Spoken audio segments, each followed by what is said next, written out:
Rain hit the ambulance doors like handfuls of gravel. At Rainier Bay Trauma Center, weather was a triage note.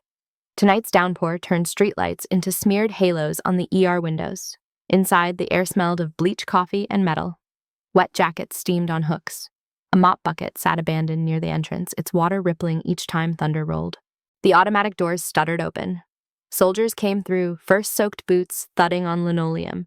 Their urgency did not belong in a hospital. One stayed by the entrance, shoulders squared, a radio hissing at his chest. The gurney burst in behind them, wheels rattling. A paramedic rode the side rail, knuckles white. The patient was strapped down. His uniform was torn at the chest. Blood had soaked through fabric and sheets dark and heavy. The oxygen mask fogged with each shallow breath. 3 hits, the paramedic said. Chest, upper abdomen. BP is barely holding. He started to fade 2 minutes out. The monitor beeped fast, irregular, like it couldn't decide whether to keep going.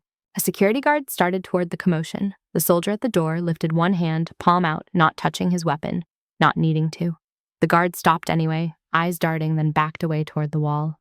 The triage nurse snapped a blank wristband on. Trauma 1, move. They shoved through the doors and into bright white light. Trauma 1 smelled of antiseptic and warm plastic. A ventilator waited in the corner like a silent witness. Overhead, the lights buzzed faintly, making every surface look too clean for the mess that arrived on the sheets. On my count, the paramedic said. 1, 2, 3. They slid the patient onto the trauma bed. Blood streaked the mattress cover. Someone cut his shirt open with shears. The fabric fell away in wet pieces. 3 neat holes marked his chest, too small for the damage they implied. The young resident leaned in. Pulse is thready. 2 large bore IVs, a nurse called. Type and cross, labs. Nurse Tessa Lynn moved to the head of the bed, quick and precise. She pressed 2 fingers to the patient's wrist, then looked up at the monitor, as if comparing lies. He's losing the room, she said softly, more to herself than anyone else. The resident glanced at the soldiers. Who is he? No one answered. The closest soldier watched the resident as if the question itself was dangerous. The oxygen mask slipped. The paramedic caught it, adjusted the strap.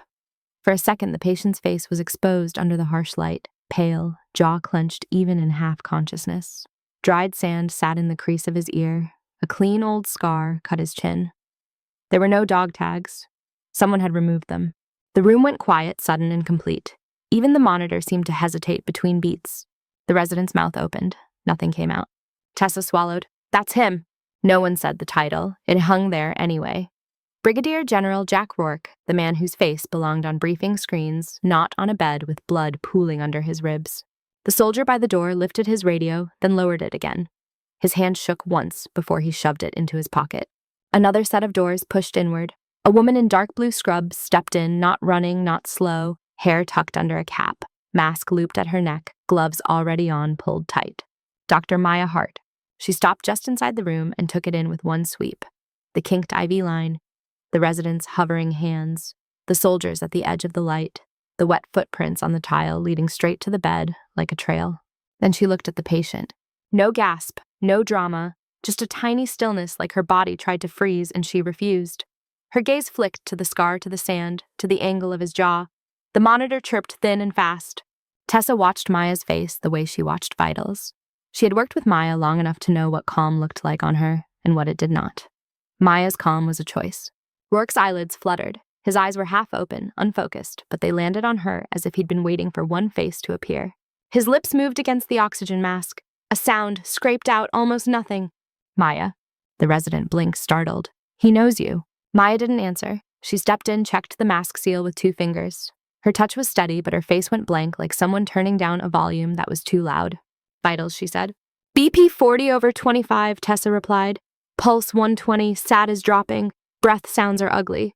Maya listened at his chest. Wet breath. Crackle low on the left. The heart working too hard for too little air. She straightened eyes, already moving to the tray, the tubing, the needle caps lined like teeth. Chest tube set, she said. Prep for intubation, get blood moving.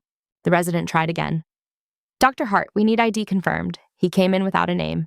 Maya's eyes slid to the resident, then to the soldiers. The nearest soldier's jaw was locked so tight the muscle jumped. He was watching Maya more than he was watching his general. Maya pointed at the monitor. His ID is that rhythm. Treat the rhythm. Tessa exhaled through her nose the way she did before a storm of work. She turned to the supply cabinet, snapped it open, and the glass door swung back, catching light and throwing it across the room in a hard line. She did not look at her reflection. A tech rolled in a crash cart, metal rattling. The defibrillator paddles sat clean and ready. Rourke's hand lifted from the sheet, heavy as stone. His fingers fumbled until they found the edge of Maya's sleeve. His grip was weak, but it held. Maya glanced down. For a beat, her eyes weren't cold. They were careful. He pulled her closer. His voice was air and grit. "Don't let them take me." Maya didn't ask who. She felt movement behind her, the subtle shift of men getting closer without stepping forward. She covered his hand with her gloved palm and pressed just enough to be felt. "Stay with me," she said low. "Do not waste breath." A nurse held up a syringe, epi ready. Maya checked the label, then looked at the crash cart drawers, the clear tubing, the polished steel. Everything reflected everything. The cabinet doors caught the overhead lights and threw them back in sharp lines. Maya caught her own face in the monitor glass for an instant. Pale, distant. She turned slightly so she wouldn't have to see it. "On my count," she said. The room tightened around her voice. Hands settled on instruments.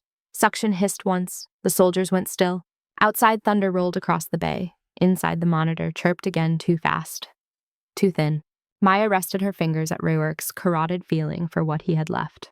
She counted the seconds in her head, steady as a metronome refusing to blink. "One," she said. Tessa's hands were already moving. The resident slid into position at the chest palms, stacked elbows locked.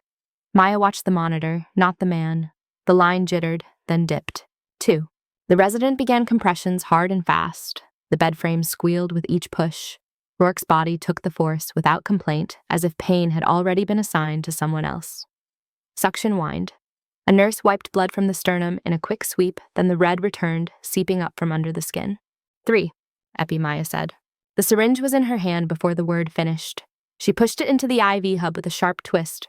Clear liquid vanished into the line. Tessa adjusted the oxygen mask, then looked at Maya.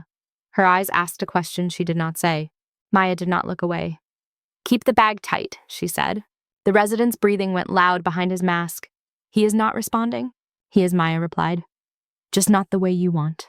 A nurse held up trauma shears. "We need access." Maya's gloved fingers pinched the torn fabric, and she cut straight down the center of the uniform clean and fast. Metal flashed under the cloth. Not a plate, not a badge. Something thin and dark lodged near the left ribs. "Foreign body," the resident said. "Leave it," Maya said. "Not here, not now." The soldier at the foot of the bed took one step forward, then stopped as if a line had been drawn on the floor. "Doctor, you have to save him." Maya's gaze snapped to him quick as a scalpel. "Then stop talking," she said, and turned back to the monitor. The line flattened for half a second, then rose again in a weak quiver. "Charge," Maya said. The defibrillator beeped a different tone colder. The paddles replaced gel shining under the lights. The resident looked at Maya for permission like a child who had wandered into traffic. Maya's voice stayed even, clear. Hands lifted. Tessa pulled the oxygen bag away from the chest. The room held its breath. Maya pressed the button. The shock hit with a sound like a slap. Rourke's body jerked once, then settled. The monitor blinked blank and stubborn. The resident swallowed. "That was 200 joules. "Again," Maya said. "Doctor," the resident started. Maya turned her head just enough for him to feel the force of her attention. "If you want to argue, do it after he can hear you." The resident nodded, cheeks pale. "Charge," Maya repeated. The machine rose in pitch. The air in the room felt thinner, like altitude. Maya's eyes flicked to Rourke's face. The mask fogged in quick, shallow bursts. His hand no longer gripped her sleeve. It lay open on the sheet, fingers slack, as if letting go had been easier than holding on. "Clear," Maya said. The shock landed. Blue light washed over her gloves. The monitor hesitated, then spiked, a jagged peak, another. A sound went through the room that was not a cheer, not relief. It was a collective release of muscle. Tessa's shoulders dropped an inch.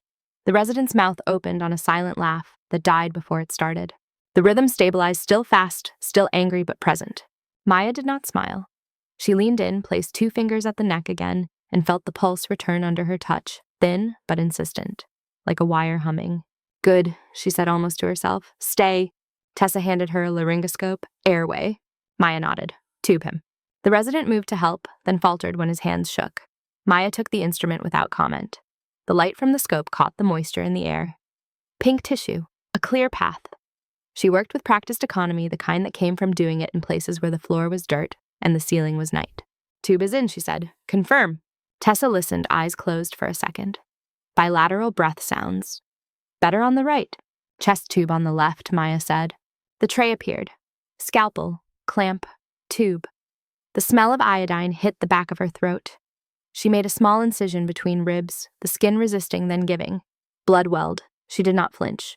The tube slid in with a wet sound. A rush of air and fluid followed, violent and relieving. The suction canister began to fill. Rourke's chest rose more evenly. The oxygen mask was replaced with the ventilator connection plastic clicking into place like a lock. The soldier at the foot of the bed exhaled long and shaky. Thank God. Maya did not answer. She checked the wound sites again, pressed gauze, watched the blood soak and stop soak and slow. A nurse read out numbers that began to climb. Blood pressure is improving, Tessa said. 58/30, 62. Keep warming fluids, Maya said. Call Orr, but do not move him until he can tolerate it. Get imaging in here. The resident leaned closer, voice lowered. Dr. Hart. That second shock was not indicated yet. He was almost asystolic, but there was still electrical activity. There was not enough, Maya said. You cannot just decide that. Maya looked at him. Her eyes were flat-tired in a way the night could not explain. I can, she said. I did. He is still here. The resident flushed anger and fear mixing in his throat. He opened his mouth again, then shut it. A man stepped into the doorway, blocking a strip of light. He wore a white coat, but he did not carry himself like the rest of them. His hair was neat, too neat for this hour. His badge caught the overhead glare. Dr. Ethan Crow. He did not raise his voice. He did not rush. He watched the room the way some people watch chess. Dr. Hart, he said. Maya kept her hands on the patient. Dr. Crow. Crow's eyes moved from the chest tube to the monitor. Status. Stabilizing, Maya said. For now. Crow glanced toward the soldiers. Visitors wait outside. One soldier bristled. We are security. Crow's tone stayed calm. This room has security. It is called a medical staff. Step out. For a second, it looked like the soldier might refuse. Then he did something small and telling. He looked at Maya, not Crow, as if she were the one who decided how rules worked tonight. He nodded once and backed toward the door.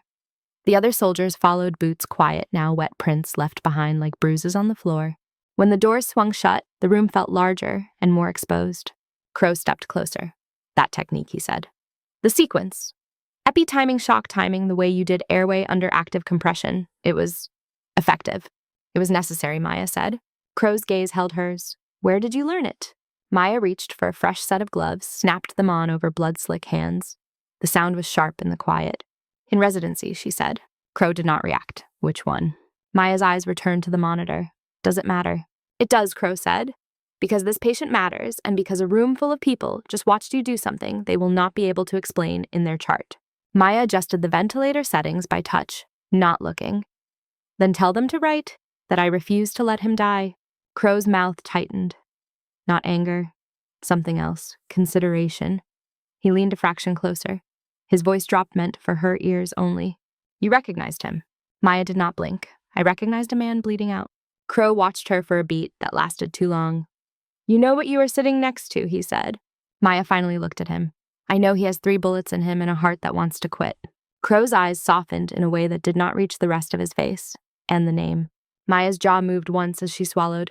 Jack Rourke, she said, as if saying it could be reduced to a medical fact. Crow nodded slowly. ICU will be on lockdown. Maya's fingers paused on the IV line. By whom? Crow did not answer directly. There are protocols when a certain level of patient comes through those doors. Maya let the line go. Her gaze slid to the glass cabinet across the room. The doors were closed now. Her reflection stared back, faint and distorted by fluorescent light. She looked past it, as if focusing on anything else. Get him upstairs, Maya said. Quiet route. No hallway pauses, no photos. Tessa leaned in. Press is already outside. I saw flashes at the entrance. Maya nodded once. Then do not give them anything to see. They moved with a practiced choreography. Tubes secured, sheets changed, a portable monitor clipped on. The ventilator swapped to transport mode with a hiss and a click. Rourke's face looked calmer now, almost ordinary if you ignored the pale skin and the taped lines. As they rolled him out, the corridor lights seemed harsher, and the hospital seemed less like a place of healing and more like a building holding its breath. The sound of rain followed them through the halls, filtered through concrete and glass. Somewhere above, a helicopter thumped low over the bay, not close enough to see, close enough to feel. They took the service elevator. Crow stood inside with them hands folded, eyes on the doors. Tessa watched the numbers change as if they were a countdown. Maya watched the reflection in the stainless steel wall. It showed her face split by seams and screws, a stranger with her eyes. The elevator opened onto the ICU corridor. The air was colder here. The light was dimmer, tinged blue. Nurses at the station looked up, startled by the soldiers waiting at the far end, their uniforms darker in the shadows. Maya guided the bed into the room without slowing. She heard the lock click behind them. Not the patient room lock, the floor lock. Inside the ICU smelled like plastic and quiet. Machines waited already powered, as if someone had prepared for an arrival they claimed they did not expect. Maya stepped to the bedside and checked the monitor leads again. The rhythm held. Fast, but steady. The beep was clean now, almost polite. She pulled the blanket higher over Rourke's chest, covering the torn uniform, the bloodstains, the story the fabric carried. Her hand lingered a second longer than it needed to. Crow stood at the foot of the bed. His voice was low. "You are the attending on this case." Maya looked up. "Since when?" "Since now," Crow said. "He asked for the best surgeon. They brought him to this hospital. You are here." Maya's eyes narrowed. "He asked for you to assign me." Crow did not deny it. His gaze moved to the door window where a soldier's silhouette shifted, watching. "Keep him alive," he said.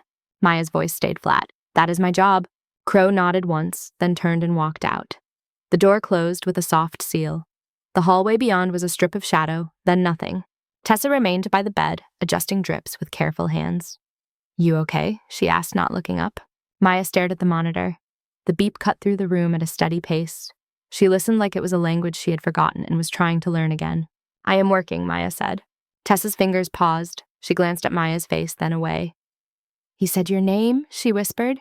Maya did not answer. She reached up, untied her mask, then retied it, a pointless motion that kept her hands busy. Her gloves were stained at the fingertips. She peeled them off slowly and dropped them into the biohazard bin. The latex snapped against plastic. She washed her hands at the sink water, hot enough to sting. The red spiraled down the drain, in thin ribbons, then clear. She kept scrubbing after the color was gone. She watched the mirror above the sink and did not look at her own eyes. Behind her, the monitor continued steady and close. Beep, beep, beep. Maya shut off the tap and let her hands hang over the sink for a moment, water sliding off her wrists in thin lines. The mirror above the basin showed a slice of the room behind her. Bed, monitor, the glass of the observation window catching faint hallway light. She reached for a paper towel, dried her fingers, then her palms. The skin at her knuckles looked raw, as if she had scrubbed more than blood. Tessa stood near the IV pole, pretending to read the drip rates while watching Maya from the corner of her eye. She said nothing, but her silence filled the room anyway. Maya dropped the towel into the bin and turned. Rourke lay still. Tape held the breathing tube. The ventilator pushed air into him with a soft mechanical sigh, then released. His eyelashes rested against his cheeks. The bruising under his collarbone had already begun to bloom dark and uneven. Maya stepped closer and checked the dressing near the chest tube. The suction line trembled with each pulse of the machine. The canister held a thin, red level that refused to look like progress. Tessa cleared her throat. "The hall is full." Maya did not look up. "Full of what?" Tessa nodded toward the door window. A shadow passed there, then another. Not nurses, not transport. The shapes moved with a certain weight, the kind that came from training. "Uniforms," Tessa said. "But they are not ours." Maya traced the line from the ventilator to the tube and tightened the connection. Her fingers were steady. Her chest felt like it was carrying a second heart, one that did not trust the rhythm. Outside, someone's radio crackled. A low voice clipped. Another replied just as low. Maya could not make out the words, but she recognized the tone. It was the sound of a room being taken over politely. A soft knock came at the door. Before Tessa could answer, the handle turned. Ethan Crow slipped in and closed it behind him. He held a tablet in one hand, as if this were a normal consult. His white coat was spotless. His face was composed in a way that made the fluorescent light look warmer than it should. "How is he?" Crow asked. Maya checked the monitor one more time before answering. "Stable enough to move if we have to. Not stable enough to be touched." Crow's gaze landed on the ventilator, then on the bandage at Rourke's arm where dried sand clung to the gauze. "You kept the route quiet," he said. Maya met his eyes. "I kept it quiet because I work here." Crow's mouth shifted a small, almost smile that never reached the rest of him. "Press has drones above the bay. A camera crew is already at the main entrance. Security is pushing them back." "Security," Maya repeated. Crow tapped his tablet once. "Federal liaison is on site. They are calling this a protective custody situation." Maya felt Tessa go still behind her. The beep from the monitor stayed even as if it could not be bothered with politics. "This is an intensive care unit," Maya said. "Not a holding cell." Crow lowered his voice. "Tonight, it is both." Maya moved to the foot of the bed and adjusted the blanket again, a gesture that pretended to be medical. Her hands needed something to do. "What do they want?" she asked. Crow's eyes flicked to Rourke's face. "They want him alive. They want him quiet. They want his location controlled." Maya watched Rourke's chest rise with the ventilator. The machine did not care who owned the floor. It only cared about pressure, volume, and time. "And me," Maya said. Crow did not answer immediately. He stepped closer to the head of the bed and looked down at Rourke as if checking a patient. His tone stayed calm. Your name should not be in the chart as primary, he said. Use the attending group. Keep your signature minimal. Maya stared at him. You assigned me. I assigned you because he needed you, Crow replied. But there are eyes on every note now. Tessa let out a breath, sharp and quiet. That is not how this works. Crow glanced at her, then back to Maya. That is how it works when a man like this arrives with no tags. Maya leaned in close to Crow's ear level without stepping into his space. Her voice was low enough that it could have been a ventilator hiss. Who took his tags, she asked. Crow held her gaze. Someone who did not want his identity used as a weapon. Maya's jaw tightened. She could taste the copper in the back of her throat again, even though her hands were clean. Crow's tablet lit up. A call. He ignored it. Maya nodded toward the door. Are your people outside? Crow finally looked away. They are not my people. Maya did not blink. You talk like they are. Crow's expression did not change. He lowered the tablet and slipped it into his pocket. I'm trying to keep this unit from turning into a spectacle. It already has, Tessa said. Crow opened his mouth, then shut it. His attention returned to Maya. Do not leave this floor, he said. If you need supplies, call. If you need imaging, I will clear it. Maya's eyes narrowed. Clear it with who? Crow paused, then answered with a careful truth. With the ones who are here now. He turned and left without another word. The door clicked shut. The hallway shadow passed again, slow, watching. Tessa walked to the window and peered through the blinds. Her shoulders drew up as if the cold had found her. They are in the stairwell too, she said. Both ends. Maya moved to the glass and looked out without moving the blinds much. The corridor lighting reflected her face faintly on the window. She saw her own eyes layered over the hallway, a ghost overlaying a different ghost. Two men stood near the nurse's station. They wore dark uniforms with no clear hospital patch. One had his hands folded behind his back. The other held a radio near his mouth, but did not speak. They did not look like security. They looked like restraint. A nurse walked past them with a clipboard. The men watched her, then looked away. The nurse's pace stayed even, but her grip on the clipboard tightened. Maya stepped back from the glass and returned to the bed. She checked Rourke's pupils with a pen light, then his dressing, then the IV site. Busy work. Real work. Both at once. Rourke's eyelids fluttered. At first it was only a tremor, like a dream trying to surface. Then his brow tightened. The ventilator delivered another breath. His throat moved around the tube in an instinctive swallow that looked like discomfort and refusal. Tessa moved to the bedside. Doctor. Maya set her hand gently on Rourke's shoulder. The muscle under her palm tensed. Easy, she said. Do not fight it. His eyes opened. They were not fully clear, not yet, but they found her faster than they should have. The gaze landed on her face and held there with a kind of focus that cut through sedation. Maya felt her own breath catch. She did not let it show. She kept her expression flat. Her fingers stayed light. Rourke's heart rate climbed. The monitor beep tightened faster, sharper. Tessa adjusted the sedative drip. He is waking too fast. Maya watched Rourke's eyes. She leaned close enough for him to see her clearly without strain. You are in the ICU, she said. You have a tube? Blink once for yes. Rourke blinked once. Blink twice if you understand you cannot talk. 2 blinks. Maya nodded. Good. His eyes moved, searching the room, the door, the window, the corner where the shadows gathered. Maya followed his gaze to the door window. Another silhouette paused there as if listening. Rourke's attention snapped back to Maya. He lifted his hand weak, then stronger than she expected. His fingers closed around her wrist. His grip was not gentle. It was urgent. It carried the same message as his earlier whisper. Do not let them take me. Maya covered his hand with her other palm and pressed down, not forcing him to release, just keeping him from ripping out lines. You are not leaving this bed, she said softly. Not on your feet. Rourke's eyes narrowed. A question, a challenge. Maya leaned closer. Her voice dropped. Tell me with your eyes, she said. Who is in the hall? Rourke stared at her, then shifted his gaze toward the door. His pupils tightened, then widened again. He blinked once, slow. Maya understood the answer without needing a word. Not friends. She checked the sedation again and increased it by a small amount. Tessa watched her hands. You want him down, Tessa murmured. I want him alive, Maya said. Rourke shook his head once against the pillow. The motion was small, but the intent was clear. He did not want the drugs. He wanted control. He wanted to sit up to see to decide. Maya placed 2 fingers at the side of his neck, a calming touch, not a clinical one. You can fight them later, she said. Right now, you let your body do its job. Rourke's eyes stayed on her. His jaw worked around the tube. His fingers tightened again, then loosened.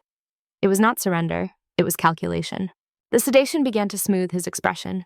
His gaze drifted, but his focus kept snapping back to her face, as if he feared she might vanish if he looked away. Maya stayed at the bedside until his eyelids grew heavy again. When he finally blinked slower longer and let the room blur, his hand slid off her wrist. She stood there a moment longer, listening to the beep settle into a steadier pace. Tessa exhaled. He recognized you. Maya walked to the sink and rinsed her fingers again, though there was nothing on them. Water ran. It made a soft sound like rain on a window. He is drugged, Maya said. Tessa did not accept that.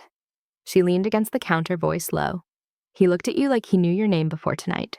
Maya shut off the tap. She did not dry her hands right away. Droplets fell into the basin and disappeared. Lots of people know my name, she said. Tessa shook her head. Not like that. Maya finally reached for a towel. She dried each finger slow, methodical. She kept her eyes on her hands because it was easier than the mirror. On the bed, Rourke's breathing stayed mechanical and even. The sand on his arm bandage caught the light, tiny grains embedded in gauze, like a memory that refused to be washed away. Maya looked at it and felt something flicker behind her ribs, a flash of night. Not this night. A different ceiling, lower and darker, the snap of radio static, a voice calling coordinates, dust in her mouth, her hands slick with blood that had no time to clot. She blinked once, and the image was gone, leaving only the sterile room and the beep. A knock sounded again, harder this time. The door opened before anyone answered. A man stepped in, wearing a suit, no coat, no badge visible. He had the sharp posture of someone who did not need introductions. A second man stayed in the doorway, eyes scanning. Dr. Hart, the suited man said. His voice was courteous, but his eyes were not. I am Special Agent Markham, Federal Liaison. Maya kept her expression neutral. This is an ICU room. Markham nodded as if she had complimented him. And our patient is a federal asset tonight. Tessa bristled. He is a human being. Markham did not look at her. He looked at Maya. We need a status update. We need a timeline. We need assurance he will be transportable. Maya crossed her arms, then uncrossed them and reached for the chart. She did not hand it over. He is stable, she said. He is intubated. He is not to be moved without my order. Markham smiled slightly. Your order will be considered. Maya stared at him. Consider it while I keep him alive. Markham's gaze drifted to Rourke's face. He requested a specific physician. Maya felt Tessa go rigid beside her. Markham continued as if reading a memo. He used the name Maya. Maya did not react. She had learned long ago that the body could be trained to hide what the mind screamed. That is my name, she said. Markham's eyes returned to her. He used it as if it mattered. Maya stepped closer to the bed and adjusted the blanket again, covering Rourke's chest tube line, covering the bruises. Small shields in a room full of larger weapons. He is sedated, she said. He says nothing. Markham nodded, then leaned slightly toward her, voice lowering as if offering help. We can protect you as well, Doctor. This situation is attracting attention. Maya looked at him. Attention from who? Markham's smile stayed. From people who do not like loose ends. Tessa made a sound under her breath, a sharp disbelief. Maya's eyes did not leave Markham's. Then you should not stand in my doorway, she said. You should clear my hallway. Markham studied her face a beat too long. You are confident. I am tired, Maya replied. So should. Markham straightened. We are placing a perimeter on this floor. Only cleared personnel. If you need anything, you request it through the nurse's station. Do not wander. Maya's voice remained calm. This is my unit. Markham's eyes did not soften. Not tonight. He turned and walked out. The second man followed. The door shut. The click sounded final. Tessa waited until their footsteps faded. Then she whispered, They just told you not to walk in your own hospital. Maya listened to the corridor. Radios, boots, the faint buzz of fluorescent lights. Somewhere beyond the glass, rain hammered against the building, steady and indifferent. She walked to the window and looked out again. The men at the nurse's station had shifted positions. One of them was checking doors along the hall, testing handles, locking and relocking as if rehearsing control. A hospital orderly pushed a cart of linens toward the unit. He stopped when a uniformed man raised a hand. The orderly spoke, hands open. The uniformed man shook his head and pointed away. The orderly turned back, cart squeaking as it retreated. Maya's throat tightened. She returned to Rourke's bedside. She checked his temperature, his pressure, the sedative. Each number was a small fact she could rely on. Facts did not threaten her. People did. Rourke's eyelids fluttered again just a fraction. His gaze did not fully rise this time, but his fingers twitched against the sheet, searching for something, as if his body remembered a grip it had already taken. Maya leaned in. No, she whispered, barely sound. Rest. His hand settled. Tessa moved closer, voice careful. Do you want me to stay? Maya glanced at her. For a moment, the mask slipped off her face and left something raw behind her eyes. It was gone almost immediately. Yes, Maya said. Do not let anyone in here without telling me first. Tessa nodded. Even Crow. Maya paused. Especially anyone who says they have clearance. Tessa gave a short, humorless breath. That is everyone tonight? Maya did not answer. She listened to the beep. She watched the condensation collect on the ventilator, tubing tiny droplets trembling with each mechanical breath. She watched the glass of the observation window catch the hallway light and throw it back, turning shadows into shapes. Outside the room, a cart rolled past wheels too fast for the hour, a faint clink of tools, a low murmur that sounded like someone giving directions. Maya stood with her hand resting on the bed rail, fingers curled around cold metal. The rail vibrated faintly with the movement of machines, a steady, controlled tremor. In the door window, a figure paused again, just out of focus. The shape lingered, then moved on. The monitor kept its rhythm. Beep, beep, beep. The sound kept time while everything else tried to slip out of rhythm. Maya stood at the bedside with one hand on the rail, fingers curled around cold metal. The vibration from the ventilator traveled through the frame into her palm. A controlled tremor, a reminder that machines could be trusted to do what they were told. In the hallway, wheels rolled again, too fast, too smooth. Tessa shifted toward the door, silent as a shadow. She did not open it. She leaned to the narrow window eyes, scanning the strip of corridor visible through the glass. 2 men came into view. They wore maintenance coveralls, gray and clean, the sort hospitals kept on hand for clogged drains and broken lights. One carried a tool bag. The other pushed a cart stacked with a ladder, a coil of cable, and a metal case that looked too heavy for bulbs. They moved like they had places to be, but not like people who belonged here.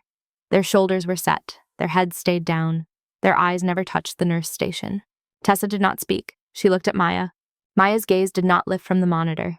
She watched the rhythm, then let her attention slide outward, taking in the change in sound. The cartwheels were rubber, but the weight on them made the bearings sing. The tool bag clinked in a pattern that did not match loose screws. It matched metal, seated in foam. Maya stepped to the door and placed her ear near the seam. Outside voices murmured. A radio crackled. The maintenance men said nothing. Silence was its own language. She eased the door open an inch. The hallway light cut into the room in a thin line. It hit the edge of the observation window and made it glow. The glass reflected the 2 men, faintly doubled and blurred, like the corridor was trying to warn her without words. One of the men looked up. His eyes found the crack of the door instantly. Maya shut it again, slow, gentle. No panic, no slam. She turned back to Tessa, voice low. Do not let them in. Tessa's face tightened. They have a cart. Then they can keep it, Maya said. She moved to the bedside, checked the sedation, and adjusted it down a fraction. Not enough to wake Ruark, enough to keep his blood pressure from sinking under fear and drugs. She did not know if the fear was in his body right now, but she treated it like a variable anyway. The knock came. Soft, polite, a knuckle on metal. Another knock followed a beat later, as if whoever stood there had rehearsed the timing. Tessa cleared her throat. ICU, she called steady. This room is restricted. A voice replied calm and neutral. Facilities, we got an alarm from this wing. Need to check the power panel and the oxygen line. Tessa glanced at Maya. Maya stepped closer to the door. She did not raise her voice. Which oxygen line? A pause. Too long. A breath caught. The main, the voice said. Maya stared at the door as if she could see through it. She pictured a man reading the badge on his own chest, trying to sound official. She pictured the tool bag and the heavy case. She pictured a hand reaching into it and coming out with something that was not a wrench. Maya spoke again. Call facilities dispatch. Have them send the work order number. Another pause. Then softer, ma'am, we do not have time for that. This is safety. Maya's eyes narrowed. She kept her tone flat. Safety is why I'm asking. Silence. The hallway cartwheels shifted slightly. Rubber squeaked. Then the lights flickered once. Not a full outage. A brief dip like the building blinked. The ventilator beeped a warning and corrected itself. The monitor line wavered, then held. Tessa's hand went to the door handle without opening it, as if ready to brace. Power, she whispered. Maya moved to the wall panel and checked the outlets. All green. Still, she felt the hair on her arms rise. The knock came again, harder. Open the door, the voice said. It was not a request now. Maya stepped in front of Tessa. Go to the nurse's station, she murmured. Quiet. Call a code. Tell them we have an intrusion. Tessa hesitated. Her eyes flicked to Ruark, then back to Maya. If I leave you here alone, Maya answered without looking at her. I am not alone. The monitor beeped. The ventilator sighed. The rain tapped the window. Tessa slipped out through the inner door to the staff corridor, a route most visitors never saw. The soft click of her exit sounded too final. Maya remained between the bed and the main door. She reached under the bedside cabinet, fingers finding the emergency button for unit alert. She did not press it yet. She listened instead. The cartwheels rolled closer. A metal scrape followed like a tool case set down. A hand tried the handle. Locked. Maya kept her eyes on the door window. A shadow crossed it. A shape leaned in close enough that the glass fogged faintly with breath. The voice dropped friendly again. "Doctor, we need access." Maya did not answer. The handle rattled. Then without warning, the door window shattered at an inward. Glass burst into the room like a sudden hailstorm. Tiny cubes rained across the floor and the foot of the bed. The noise was sharp and bright, a sound that made the body flinch before the brain could catch up. Maya moved on instinct. She shoved the bed sideways, hard wheels, squealing, pulling it away from the door line. Her shoulder hit the frame. Pain flashed. She ignored it. A gunshot cracked. The round punched into the wall where the bed had been. Plaster dust puffed into the air. Another shot followed, then another, each one a clean, practiced rhythm. Maya dropped low and pushed again, dragging the bed toward the far side of the room where a cabinet and a crash cart could provide cover. The ventilator tubing stretched, then threatened to pull. She snapped her hand to it. Guided it kept it from kinking. Rourke's body jerked once at the noise. His eyes did not open, but his heart rate jumped. The monitor beep accelerated, angry. The door flew open. One of the maintenance men stepped in first. Gun-raised suppressor, dull under the lights. His coveralls were too neat, his stance too stable. He moved as if the room belonged to him. Behind him, the second man followed, sweeping the corners with his weapon. His eyes went straight to the bed. Maya crouched near the crash cart. Her breath stayed quiet. Her mind took inventory in a fraction of a second. No obvious weapon, no security in the room. The corridor was locked down, but locked down by whom? She pressed the unit alert. A shrill alarm sounded outside the room, not inside. A tone meant for staff hidden behind the smoothness of the ICU. The first man flinched just enough. The second man did not. He aimed at the bed. Maya reached up and yanked the crash cart toward her, pulling it into the line of fire. The cart slammed into the floor. Drawers rattled open. Metal instruments clinked. The second man fired. The round hit the cart frame. Sparks jumped. The smell of burned metal and gunpowder filled the room, bitter and immediate. Maya grabbed the defibrillator paddles by reflex, then discarded them. Too slow, too loud. She needed something that could move without being seen. She slid to the floor, staying low, and crawled along the edge of the bed. Her fingers found the oxygen tank strapped to the side. Cold metal. Heavy.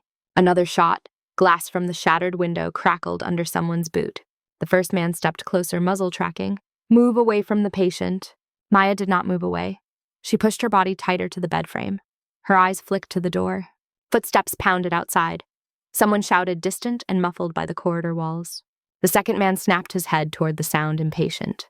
Maya acted. She popped the oxygen tank strap and swung the cylinder up with both hands. It was too heavy to lift cleanly, but she did not need clean. She needed impact. The tank smashed into the first man's forearm. His gun jerked. The suppressor clipped the doorframe and fired into the ceiling. The bullet tore a line through tile, sending dust down like gray snow. Maya struck again, lower this time, catching his ribs. He grunted, staggered back. The second man turned toward her and raised his weapon. Maya ducked behind the bed and rolled, pulling the oxygen tank with her. A round snapped into the mattress edge, sending stuffing into the air. Another hit the wall close enough that the plaster sting kissed her cheek. Rourke's monitor screamed. The rhythm turned jagged, then dangerous. Maya's throat tightened. She reached for the bed rail and checked the tubing, making sure the ventilator still had flow. The machine kept pushing air steady, indifferent to bullets. The door burst open again, wider. A uniformed man appeared, rifle up, face tense. Not hospital security. One of the dark uniformed men from the hallway. No visible patch. No name tag. He fired into the room without a word. The second intruder spun and returned fire, 2 clean shots. The dark uniformed man took one in the shoulder and stumbled back out of view. He did not fall. He disappeared behind the doorframe, like a trained body refusing to go down where others could see. The first intruder, the one Maya struck, tried to recover his gun. Maya surged forward and drove the oxygen tank into his knee. He collapsed with a sharp breath pain, breaking his composure for the first time. His gun slid across the floor. Maya kicked it under the bed. The second intruder backed toward the door, firing short bursts, controlled. He was not trying to spray. He was trying to create space. 2 more dark uniforms crowded the doorway, now weapons up. One shouted, "Drop it." The second intruder did not drop anything. He threw a small metal canister into the room instead. It bounced once and rolled under the bed. Maya's eyes tracked it. Her body reacted before her mind finished the thought. She yanked the bed away from the canister line, dragging Rourke with it, wheels squealing. The canister hissed. White smoke spat out thick and cold, spreading fast across the floor. It smelled like chemicals and ozone. The dark uniformed men hesitated, blinking into the sudden fog. Maya used the moment. She grabbed a blanket, soaked it at the sink, and slapped it over Rourke's face area without covering the tube, a crude filter. Her fingers worked quickly, tying the damp fabric around the ventilator connection as best she could. The first intruder coughed, trying to crawl toward the bed. Maya stepped on his wrist, not hard enough to break, hard enough to stop. He looked up at her, eyes watering, anger and surprise. He had expected a doctor. Not this. She leaned down close enough to be heard. "You picked the wrong room." His gaze flicked to her badge, then to her face. Recognition did not fully form, but suspicion did. He tried to speak. Came out as a wet cough. From the doorway, a dark uniformed man fired again 2 shots. One hit the wall, one hit the cabinet. Glass inside the cabinet cracked. The reflection fractured into jagged pieces. The second intruder used the smoke and the chaos to slip out. He moved fast, low, disappearing into the corridor like he had memorized the floor plan. The dark uniformed men rushed after him. For a beat, the room went quiet except for alarms and the ventilator. Maya stood over the first intruder chest, rising hard. The smoke thinned near the ceiling but clung to the floor. It curled around her shoes like fog over a dock. The intruder's hand twitched, searching for something. Maya crouched, pinned his wrist, and pulled back the cuff of his coverall. There on the inner sleeve was a patch stitched tight, not meant to be seen unless someone looked for it. A thin emblem in silver thread. A stylized shard of glass cutting through a circle. Silver glass? Maya's stomach went cold. She heard footsteps returning, heavy, urgent. Tessa burst in, mask on, eyes wide. 2 nurses followed her, then a respiratory therapist. They stopped at the doorway, startled by the smoke, the shattered window, the blood on the floor, the man on the ground. Tessa saw Maya crouch there and moved closer, voice tight. "Security is coming. They said they had it under control." Maya did not look up. She held the sleeve so Tessa could see the patch. Tessa's eyes narrowed. "That is not facilities." "No," Maya said. The dark uniformed man from earlier reappeared at the doorway, clutching his shoulder.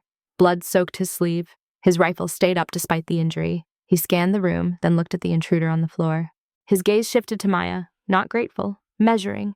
Behind him, Agent Markham appeared, suit rumpled now, jaw set. He took in the scene in one breath. The broken glass, the smoke, the man pinned by a doctor's boot. Markham's eyes sharpened. What happened? Maya stood slowly, keeping her foot on the intruder's wrist. Her voice stayed calm. 2 men entered as maintenance. They fired at my patient. Markham looked past her to the bed. Rourke's monitor line had steadied again, but his heart rate still ran high, an animal that had smelled danger in its sleep. The dark uniformed man spoke, voice clipped. One got away. Markham's mouth tightened. "You see, Star? Lock down the floor, now." He turned his head toward the hallway and spoke into his radio, rapid and low. The words were code and authority, the kind that did not come from hospital policy. Maya lifted the intruder's sleeve again. This she said, holding the patch in Markham's line of sight. Markham's eyes flicked to it. For a fraction of a second, something in his expression shifted. Not confusion, recognition. He masked it quickly. "Bag it," he said to no one in particular. Maya did not release the sleeve. "Tell me what it is." Markham's gaze met hers. His voice dropped. "It is above your pay grade." Maya's eyes stayed hard. "It is on my floor. It is in my room. It tried to put a bullet through his head. That makes it my problem." Markham held her gaze for a beat, then looked away first. He nodded to the dark uniformed man. "Get him out of here." The injured uniformed man stepped forward with another soldier and grabbed the intruder under the arms. The man resisted weakly, then went limp either from pain or calculation. As they hauled him out, his eyes locked on Maya. His lips moved around a cough. A single word formed without sound, more shape than speech. "Heart." Maya's spine tightened. Tessa heard nothing, saw only Maya's face change by a fraction, what she whispered. Maya shook her head, once small, and turned to the bed. She checked the ventilator tubing, the damp blanket filter, the chest tube. She forced her hands to stay steady. She forced her breathing to match the machine. Beep, beep, beep. On the floor near the door, shattered glass glittered under the lights, reflecting tiny versions of everyone's faces. Fragmented, multiplying. Markham stood near the doorway, speaking again into his radio. He sounded irritated now, not frightened, as if an unexpected complication had arrived, not an assassination attempt. Maya stepped toward him. "Who are those men in the hall?" she asked, nodding at the dark uniforms. Markham's answer came too fast. "Federal Protective Detail." "They shot into my room," Maya said. Markham's jaw flexed. "They engaged a threat." "They missed," Maya replied. Markham's eyes hardened. "Do your job, doctor." Maya's voice stayed even. "I am." Markham looked at the bed again. His gaze lingered on Rourke's face, then on the tubes, the machines, the undeniable fact that the man was still alive. He turned back to Maya. "No one speaks to the press. No one leaves this floor. Any movement goes through me." Maya watched him. She saw the way his shoulders squared when he said it, like he was placing a hand over a lid. Tessa stood at Maya's side, her own hands shaking as she tried to wipe glass from the floor with a towel that did nothing. "They are treating this place like a base," she murmured. Maya did not answer. She listened to the hallway again. More boots. More radios. The faint clink of a cart being repositioned. Outside the window, rain kept tapping the glass, soft and relentless, like fingers on a door that would not open. Maya looked at the fractured cabinet glass across the room. In its cracked surface, she could see her reflection split into jagged pieces. A face broken into angles. A woman looking back at herself from too many directions. She turned away from it and rested her hand on the bed rail, again gripping the cold metal until her knuckles whitened. The monitor kept its rhythm steady but tense, as if the machine itself had learned to listen. Beep, beep, beep. The ICU room smelled like wet smoke and antiseptic, a sour mix that did not belong together. Glass still glittered on the floor near the door, pushed into uneven piles by trembling hands. Someone had laid a towel over the shattered window frame, but the draft still slipped in, carrying rain-cooled air that made the skin prickle. Maya kept her gaze on the monitor while two nurses cleaned around her. Not because she trusted the numbers more than people, but because the numbers were honest about one thing. The man in the bed was still here. Tessa knelt near the crash cart, picking up drawers that had spilled open, sliding instruments back into place with careful fingers. She moved like she was trying to keep her own pulse from showing. A respiratory therapist checked the ventilator connection and gave Maya a look that was half question, half warning. "Any change in orders?" "Same settings," Maya said. "Keep suction ready." In the hallway, the radios kept hissing. Boots moved in short bursts, then stopped. Someone shouted once, then the voice cut off like it had been swallowed. The unit felt sealed but not safe, like a jar you put a firefly in. It can still burn. Agent Markham stood just outside the room, speaking to someone Maya could not see. His voice carried through the open strip where the shattered window used to be smooth and controlled. "Perimeter's up. No civilian media. No non-cleared staff," he said. "If anyone asks, it was an attempted breach, and we contained it." Contained. The word landed wrong. It sounded like a box being shut. Maya stepped to the door and looked through the narrow window. Markham met her eyes and held them unblinking. He nodded once, a gesture meant to calm or to claim. She opened the door just enough to step into the corridor. The air out here was colder. The fluorescent light hummed louder. Two men in dark uniforms stood at either end of the hall, like bookends. One had his rifle slung, the other kept his hands free, relaxed, ready. Markham shifted slightly, angling his body so he blocked Maya's view down the corridor. "Doctor." Maya did not move back. "Who are they?" Markham's smile was small and practiced. Protective detail. "They fired into my room," Maya said. "They engaged an active shooter." Markham replied. "An active shooter, dressed like hospital maintenance," Maya said. Markham's eyes stayed steady, which is why the floor is locked. Maya felt heat rise under her skin. Not anger, something sharper. "Locked by you." Markham leaned closer, voice dropping. "Locked for you. This is not a normal case." Maya kept her face neutral. "I had a gun in my room. That is not normal." Markham glanced past her shoulder toward Rourke's bed. "He is stable." "He is fragile," Maya corrected. "There is a difference." Markham nodded as if indulging her. "We will move him when ready." Maya watched his mouth form the word move. She heard a different word under it. "Take." "Move him where?" she asked. Markham did not answer right away. Behind him, a dark uniform shifted weight. Eyes scanning Maya's badge, then her face. His gaze lingered too long, then slid away as if he had taken what he needed. Markham's voice stayed polite. "A secure facility." "This facility has an ICU," Maya said. "It has surgeons. It has blood. It has imaging. It has me." Markham's eyes narrowed a fraction. "That is part of the problem." Maya stared at him. "Say it plain." Markham's jaw flexed. "Your name is in this now.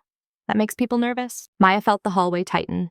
The radios quieted for a moment, as if the building leaned in to listen. "People," Maya said. "Who?" Markham's smile returned thin.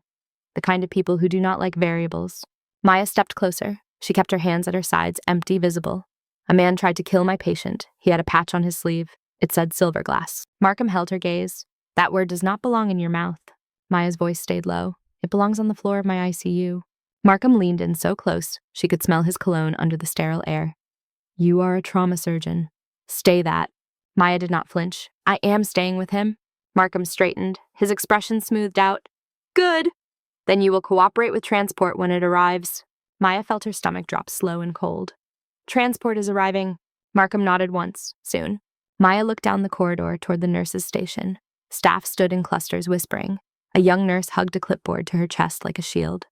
A resident hovered near the supply room door, face pale, eyes wide, like he had just learned hospitals could bleed. Tessa appeared behind Maya in the doorway, wiping her hands on a towel.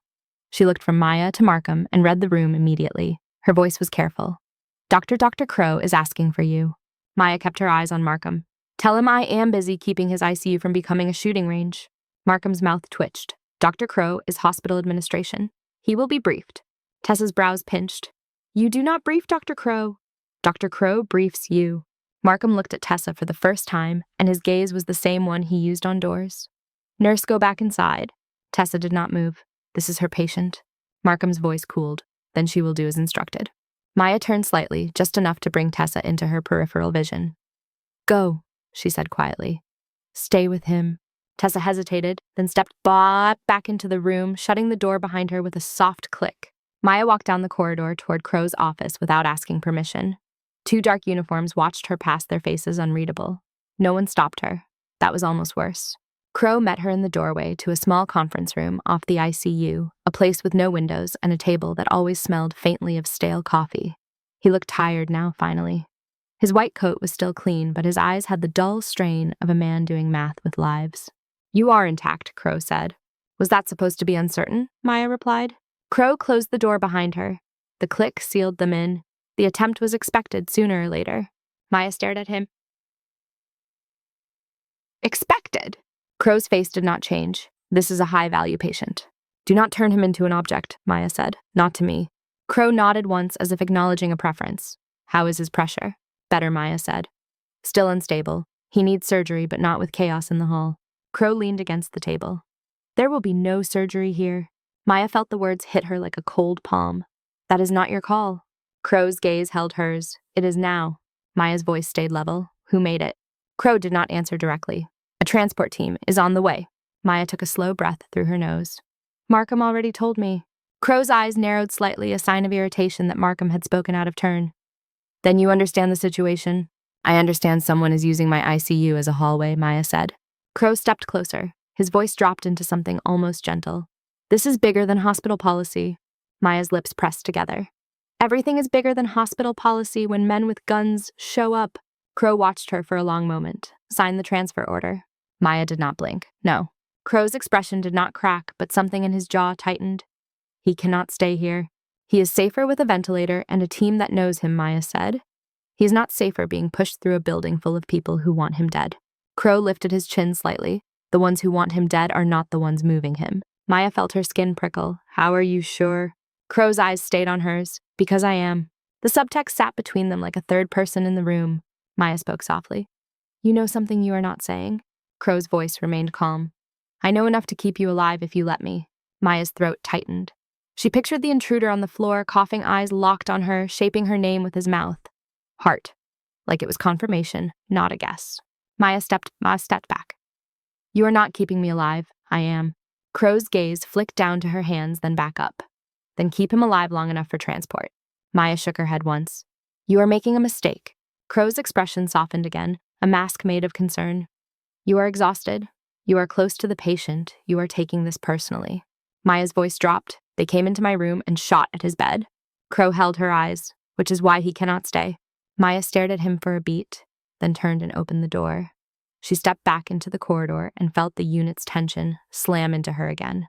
Radios, boots, whispered staff voices, a distant elevator chime. She walked fast toward Rourke's room. The hallway lights flickered once brief like a blink. The hum shifted pitch. Somewhere down the corridor, a nurse cursed under her breath as a computer screen reset. The building corrected itself and kept going. Maya reached the room. Tessa stood at the bedside, one hand on the IV pole, eyes fixed on the door, as if she had been listening for footsteps. Relief flashed across her face when she saw Maya. They keep asking questions, Tessa said.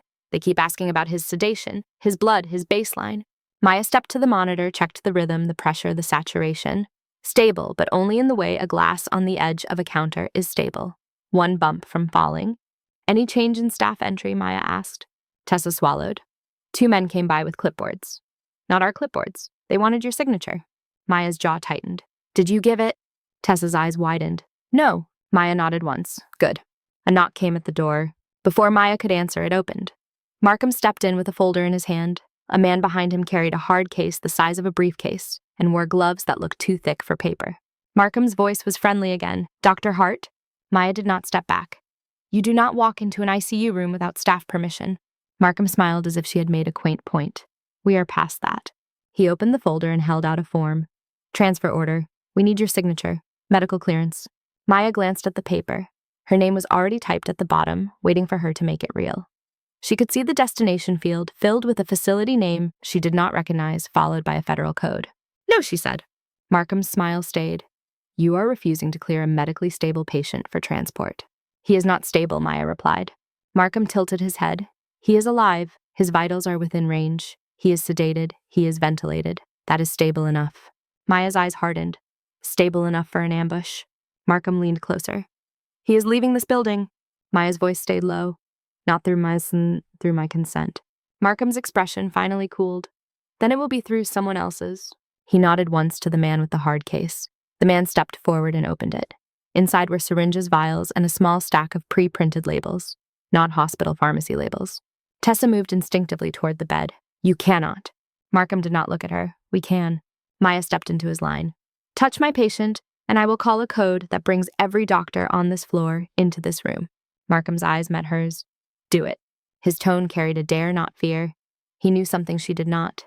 He knew who would answer and who would be held back. Maya held his gaze. Then she reached for the wall phone and hit the unit button for attending support. The line rang once, then cut into static. She tried again. Static. Tessa stared at the receiver. That is not possible. Markham's smile returned satisfied.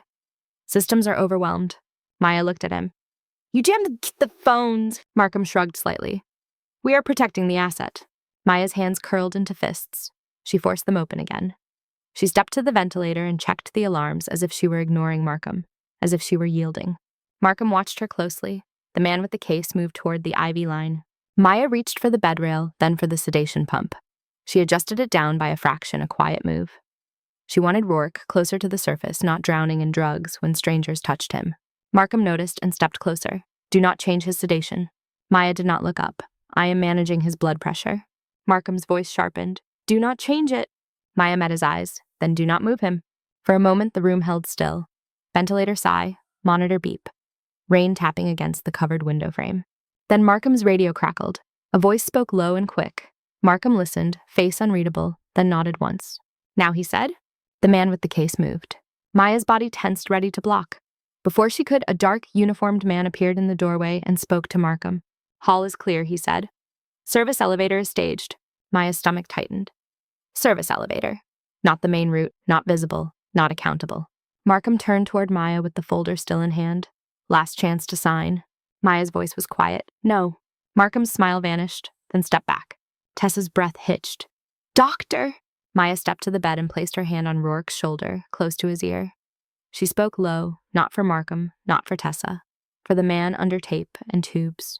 Do not fight the tubes, she whispered. Save your strength. Rourke's eyelids fluttered. His heart rate climbed by a few beats. Even sedated, his body recognized threat. Markham nodded to his team. The dark uniformed men entered, 2 at the head, 1 at the foot.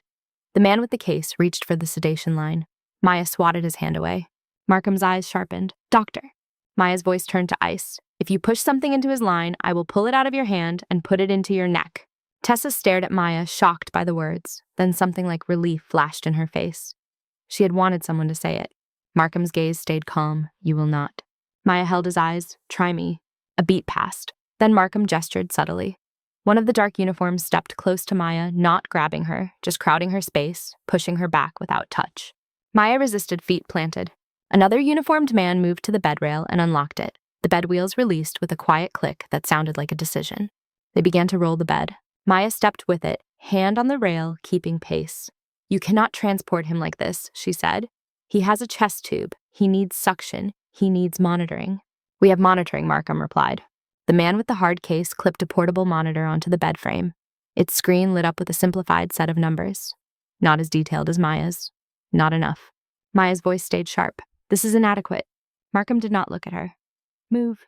They pushed the bed out of the room and into the hallway. Nurses stepped aside. Doctors stared. No one intervened. Not because they did not care, but because rifles and radios changed what courage looked like. Tessa followed close behind Maya, eyes flicking from the bed, to the men, to Maya's face.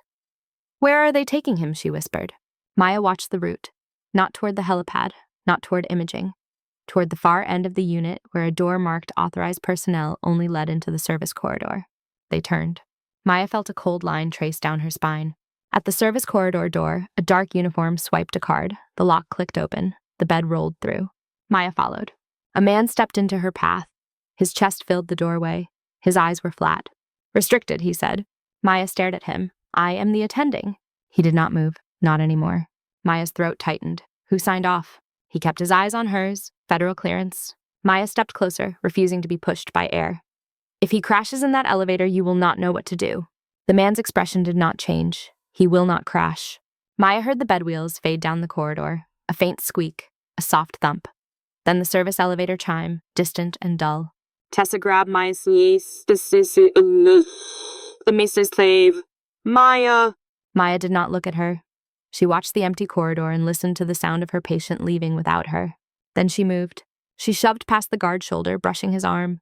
He reached out to stop her. She twisted away before his hand could land. Maya, Tessa hissed, following. Maya ran. The service corridor was narrower, lit by older fluorescent strips. The air smelled of dust and machine grease. Her shoes slapped the concrete. Her breath came fast, and she hated how familiar that felt. At the end of the corridor, the freight elevator doors were closing. Maya lunged and jammed her hand into the seam. Pain bit her fingers. The doors stuttered and opened a fraction. A dark uniform inside grabbed her wrist and shoved it out. The doors tried to close again. Maya thrust her foot into the gap. The door stopped. The uniform inside swore and reached for her ankle. Maya kicked heel connecting with shin. The man grunted and stumbled back. Maya yanked the doors open wider and stepped inside. The elevator was larger than a standard hospital lift designed for carts and supplies. The walls were steel. The floor was scuffed, stained with old marks. On the control panel, there were buttons labeled for basement levels, then more buttons below them unlit, marked only with letters and numbers. At the back of the elevator, the bed was not there. Maya's chest tightened. She spun, searching. No bed, no Rourke, no Markham. Only a faint smear of blood on the floor near the corner dragged into a thin line that led out of the elevator and into a hallway beyond the open doors on a lower level. The elevator was not at the ICU floor anymore. It had already descended. Maya stepped to the threshold and looked out. The air outside was colder. The light was paler. The walls were not painted hospital white. They were smooth metal panels, clean in a way that felt wrong, like someone had scrubbed away history. Tessa stumbled in behind her, breath ragged. "This is not on any map," she whispered. Maya kept her eyes forward. She followed the faint bloodline with her gaze, then looked down the corridor where the sound of footsteps had recently passed, muffled now by distance. She reached for the control panel and pressed the button to keep the doors open. The elevator obeyed. For a moment, the only sound was the faint hum of power running through the building's bones and the steady beat of her own pulse, louder than any monitor. Then Maya stepped out onto the metal floor. The metal under Maya's shoes felt wrong, too smooth, too cold. It held no scuff marks from gurneys, no half-dried streaks of disinfectant, no tired shoe prints from nightstaff. The corridor ahead was lit by fluorescent tubes set into the ceiling like ribs. Their hum was low but constant, a vibration that sat behind her teeth. Tessa stepped out beside her and stopped short, staring as if the air itself had changed texture. "This is under the hospital," she said. Voice thin, "How does a place like this exist?" Maya did not answer. She leaned forward slightly and breathed through her nose. The air smelled like steel and ozone, with a faint sweetness that made her think of refrigeration. Not medical, industrial. On the floor, a thin smear of blood curved away from the elevator threshold, dragged out into a line of rust-colored dots. The droplets were spaced like a hurried step. The mark did not belong to Rourke's chest wounds. It looked like someone had scraped a boot heel through something wet and kept walking. Maya followed it with her eyes, then with her feet. The walls were paneled in gray metal with seams that fit too tightly for a building meant to heal. Every few yards, a camera sat in a clear bubble, angled down. Not hidden, not ashamed. Red indicator lights blinked with steady patience. Tessa hugged her arms to her body. "We should go back." Maya kept moving. "If you want to go, go now." Tessa's eyes flicked toward the elevator doors behind them. They remained open only because Maya's finger had pressed the hold button. Beyond them, the lift car waited like a mouth. Tessa took a half step back, then stopped. "I am not leaving you," she said. Maya glanced at her quick. Something passed between them, not gratitude, not relief. A simple acknowledgement that the night had already crossed lines neither of them could pretend were not crossed. They moved deeper. Their footsteps echoed, then died, swallowed by the soft, mechanical hum that grew louder with each turn. The corridor bent left then right. There were no signs, no comforting arrows, no faded posters about hand hygiene. Only numbers stamped into small metal plaques at doorways, most of them unmarked beyond a code. A door on the right had a keypad beside it and a swipe reader with a light that stayed dark. Maya tried her hospital badge. The reader beeped once low, then flashed red. Denied. Tessa's voice was small. Maybe this is like old supply storage. Maya ran her fingers along the seam of the door. The steel was thicker than it needed to be for supplies. The hinges were internal. The lock mechanism sat recessed, protected. This is not storage, Maya said. Far ahead, the blood trail thinned. The dots became faint, then disappeared.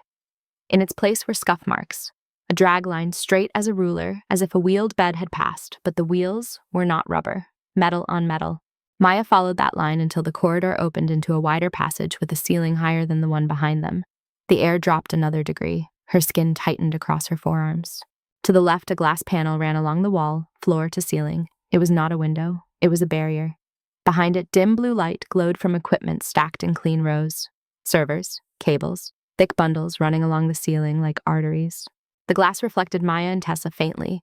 Their faces layered over the blue glow, doubled and pale. Maya looked past the reflection and focused on what sat behind the glass.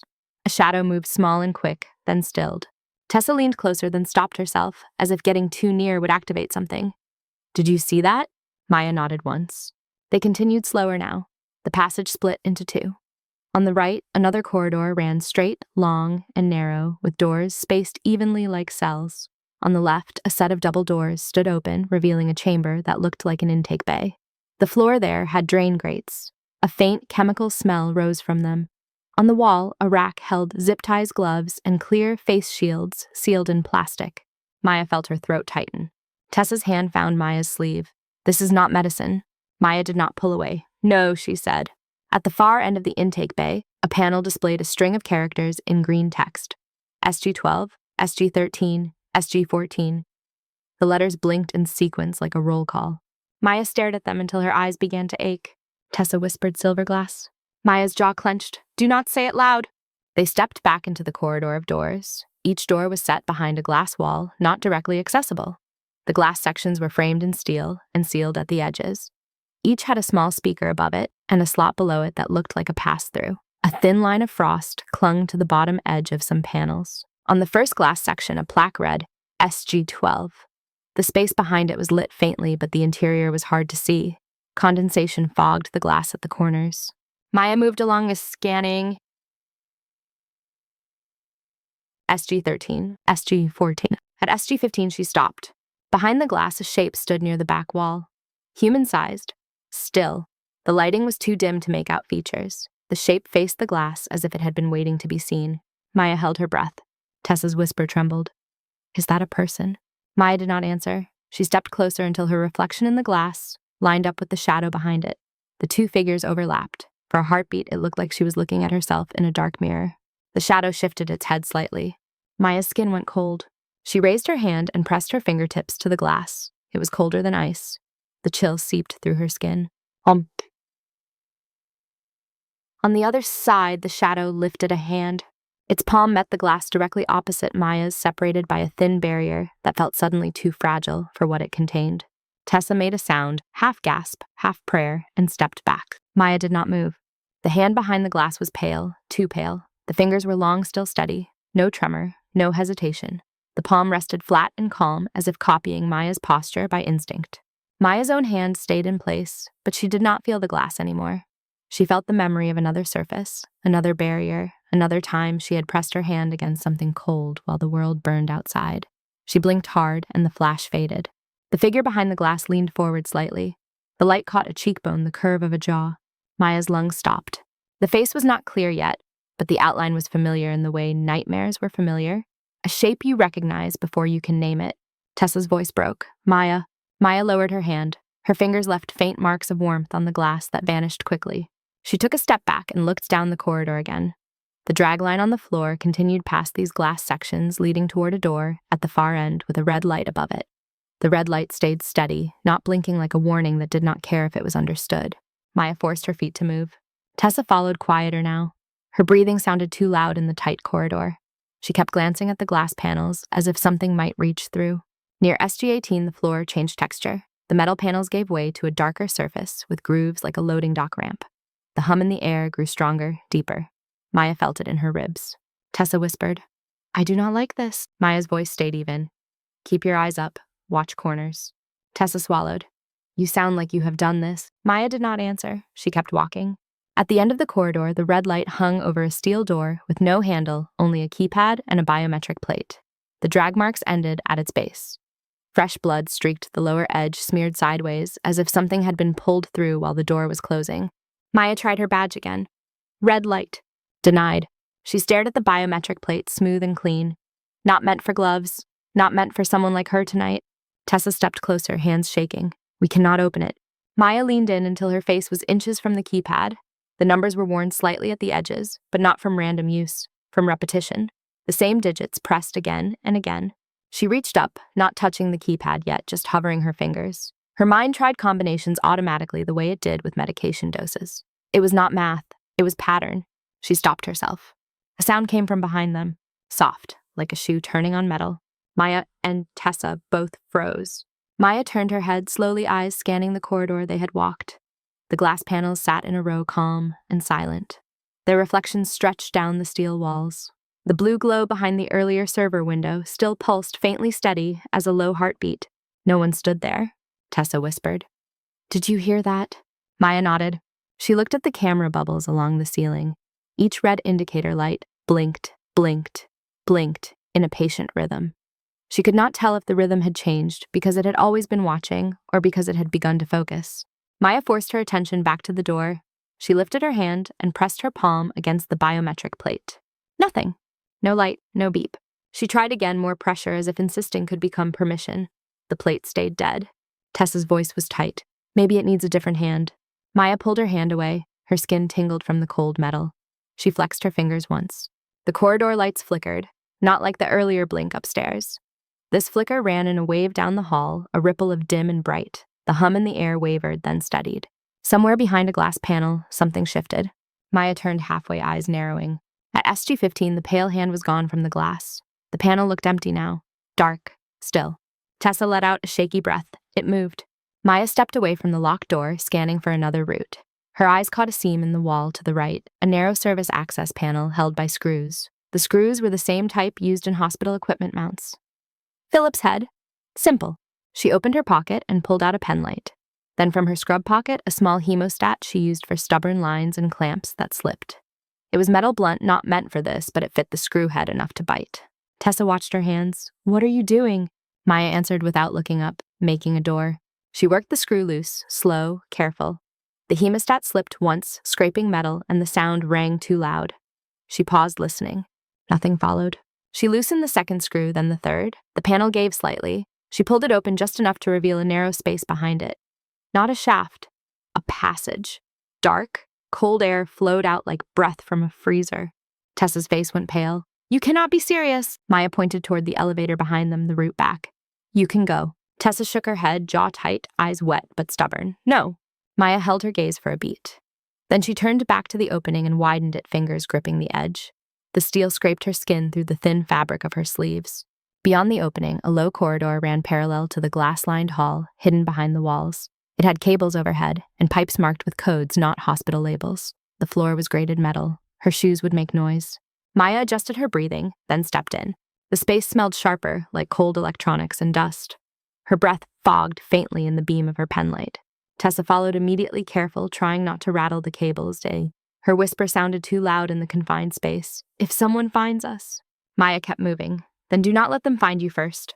They walked in a crouch, shoulders brushing pipes. Maya counted steps without thinking the way she counted compressions. She listened for voices, for footsteps, for anything that did not belong to the hum. Through narrow slits between panels, she could see the glass corridor on the other side.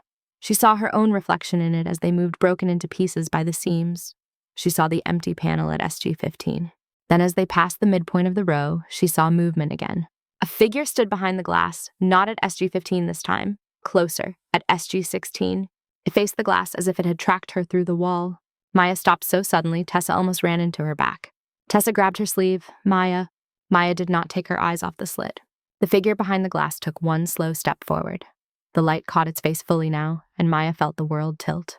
It was her face. Not similar, not familiar. Hers, same cheekbone, same mouth. Same eyes, set under the brow in that particular shape that made people think she was judging them when she was only listening. The figure lifted its hand again and pressed it to the glass palm flat. Maya's stomach clenched hard enough to make her dizzy. Tessa's breath hitched. She covered her mouth with her hand to keep from making sound. Maya forced herself to keep breathing slow, controlled, as if breath could hold reality in place. The figure behind the glass tilted its head slightly, mirroring a movement Maya did not realize she had made. Then the lights along the glass corridor brightened a fraction, like someone had turned up the exposure on a camera. Maya felt more than heard a change in the hum around them. A subtle shift, like a system rerouting power, like attention turning. She did not move. She did not blink. The face behind the glass remained calm, and close eyes fixed forward, not curious, not frightened, watching. Maya's fingers tightened around the hemostat until the metal bit her palm. Tessa's voice came out in a whisper so small it was almost breath.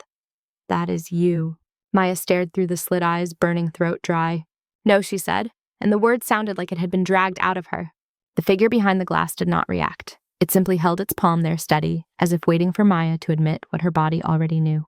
Maya backed away from the slit, slowly, careful not to scrape the pipes. Her penlight beam jittered, then steadied as she forced her hand to stop shaking. She turned her head toward the hidden corridor ahead. The path continued into deeper darkness. Behind her, through the slit, the glass corridor stayed bright and silent. And the face that looked like hers remained pressed close to the barrier patient, as a monitor steady as a machine. Maya backed away from the slit and kept moving. The hidden corridor narrowed, forcing her shoulders in. Pipes ran along the ceiling with stenciled codes that meant nothing to hospital staff. The metal grate underfoot flexed slightly with each step and threatened to sing if she put her weight down too fast. She walked like she was crossing a room full of sleeping animals. Behind her, through the thin seam of wall, that face stayed close to the glass. Not following on feet, but following in attention. Tessa stayed close enough that Maya could feel her breath on the back of her arm. When Tessa spoke, it was barely sound. "How can it look like you?" Maya did not answer. She kept her penlight pointed down. The beam caught dust motes and made them sparkle like glass shavings. Tessa tried again. "Maybe it is a trick. Maybe they use screens." Maya stopped at a junction where cables split and disappeared into two directions. She listened. The hum was stronger here, not louder, deeper, like a generator that had its own pulse. "It lifted its hand," Maya said. "It mirrored me." Tessa swallowed. "That does not mean it is you." Maya's jaw tightened. "It means it is close enough to be dangerous." She chose the right path. The corridor dipped slightly, then leveled out. The air turned colder again. Her breath fogged faintly, a thin cloud that vanished as soon as it formed. She kept one hand on the wall for balance, fingers gliding over steel. A distant sound reached them. Not boots, not radios. A soft rhythm of wheels on a hard surface, then a stop. A heavy slide like a door closing. Maya's chest tightened. The bed, the transport. She moved faster. Tessa had to trot to keep up, trying to keep her shoes from scraping the grate. "Maya," she whispered, voice breaking. "If they find us down here, we are not coming back up." Maya did not look back, then keep quiet. The corridor ended at another service panel larger than the first, with vents cut into it. A faint blue glow leaked through the slits. Maya leaned close and listened. No voices. She worked the hemostat into the screw head and turned. The metal complained softly. One screw gave, then the next. The panel loosened. Cold air poured out and hit her face like a slap. She eased the panel away. Beyond it was a room. Not a hallway, not a utility bay, a lab.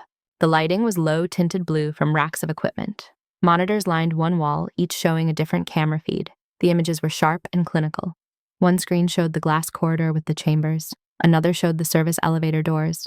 Another showed the ICU hallway upstairs, frozen in grayscale, people moving like ghosts under fluorescent light. A long table sat in the center with surgical trays arranged too neatly. Not for emergencies, for repetition. Tessa stepped through the opening and froze. Her eyes flicked from monitor to monitor. They are watching everything. Maya scanned the room quickly. Cabinets, a sink, a locked fridge unit humming softly, a wall of file drawers, a rolling cart with clear bins labeled in codes, not names. On the far side, a closed door with a keypad and a green indicator light. The bed was not here. But the drag marks continued. A faint streak of blood crossed the floor and disappeared under that closed door. Maya moved to the monitors. One feed caught her attention. It showed the glass chamber where the face looked like hers. The camera angle was high from the ceiling, looking down. The figure stood with a palm against the glass, head tilted. Still, patient. Then slowly it lowered its hand and turned toward the camera as if it could see through the lens. Its gaze held the camera, held Maya. A small speaker mounted above the monitors clicked. A soft tone sounded like a system waking up. Tessa flinched. Did you do that? Maya's fingers hovered over the keyboard in front of the monitor bank. She had not touched anything. The speaker crackled again, then a voice filled the room. It was female. It was calm. It sounded like Maya. Dr. Hart, the voice said. Tessa's eyes went wide. She backed a step without meaning to heel, bumping the rolling cart. The bins rattled. Maya did not move. Her heart hammered, but her hands stayed steady at her sides. Who is this? A pause as if the voice was considering how much truth to give. Someone you left, it said. Maya stared at the camera feed. You are behind the glass. The voice did not answer directly. You should not be here. Maya's mouth went dry. Neither should my patient. On the monitor, showing the service elevator level, the doors opened. 2 dark uniforms rolled a bed through the frame. The ventilator moved with it. A portable monitor bounced slightly on its mount. The bed stopped outside a steel door with a keypad. A hand pressed numbers. Maya leaned closer, eyes narrowing. She watched the bed, watched the way Roark's head lay angled on the pillow, still taped, still dependent on the machine. He was alive, but he looked like property. The door opened. The bed rolled through, the door shut. The camera feed flickered, then switched to another angle, a corridor deeper in. The voice returned, almost gentle. He is not the reason they built this. Maya's jaw clenched. He is the reason you tried to kill him. A soft sound came through the speaker. Not laughter. Something like a sigh. You are the reason, the voice said. Tessa whispered Maya, but Maya did not look at her. Maya kept her eyes on the screen showing the chamber. The figure behind the glass moved closer to the camera. The face filled the frame now, her face. Same eyes, same mouth. The expression was smooth, no fear, no strain. Maya forced herself to speak. What are you? The voice answered without hesitation. I am the part of you that did not survive outside the program. Tessa shook her head, breath coming fast. This is insane. Maya's gaze flicked to the file drawers. She crossed the room, yanked one open. Locked. She moved to the next. Locked. Every drawer had a small keypad and a red light. Tessa hovered near the panel opening, half turned toward escape. We need to go. Maya looked at the table. On it sat a thin folder not locked, placed like a gift. Plain manila, a label in black block letters. Heart unit. Maya's throat tightened. She picked it up. The paper felt too warm in her gloved hands, as if it had been handled recently. She opened it and saw a photograph clipped inside. Her photograph. Not a hospital badge photo, a field photo, dirt on her cheek, hair pulled back tight, eyes narrowed against sun and smoke. She remembered that day in fragments. A stretch of sand, a radio that would not stop screaming, a man bleeding under her hands while she worked without lights. Beneath the photo, a report with a red stamp. Terminated. Field Kia. Subject preserved for neural replication. Maya stared until the words began to blur. Tessa stepped closer and saw the page. Her hand flew to her mouth. Oh my God. Maya turned the next sheet. A diagram of a skull with an interface point marked behind the ear. Notes in clinical language about extraction mapping, data stability. A line item titled Echo Build. Maya's fingers tightened around the folder until the cardboard bent. The speaker clicked again. You remember now? Maya lifted her eyes to the monitors. You did not save me. Not in the way you wanted, the voice said. Tessa's voice trembled. Maya, what is it talking about? Maya swallowed hard. The air felt sharp in her throat. Hollow pass, she said. And the words tasted like metal. Tessa stared at her. You told me you were a resident in Detroit before you came here. Maya did not answer. Her eyes returned to the monitor showing the service level. The camera feed shifted again. Now it showed a larger room. Circular, blue lit. Racks of servers lining the walls like glass coffins made of circuitry. In the center, a chair bolted to the floor. Jack Roark was strapped into it.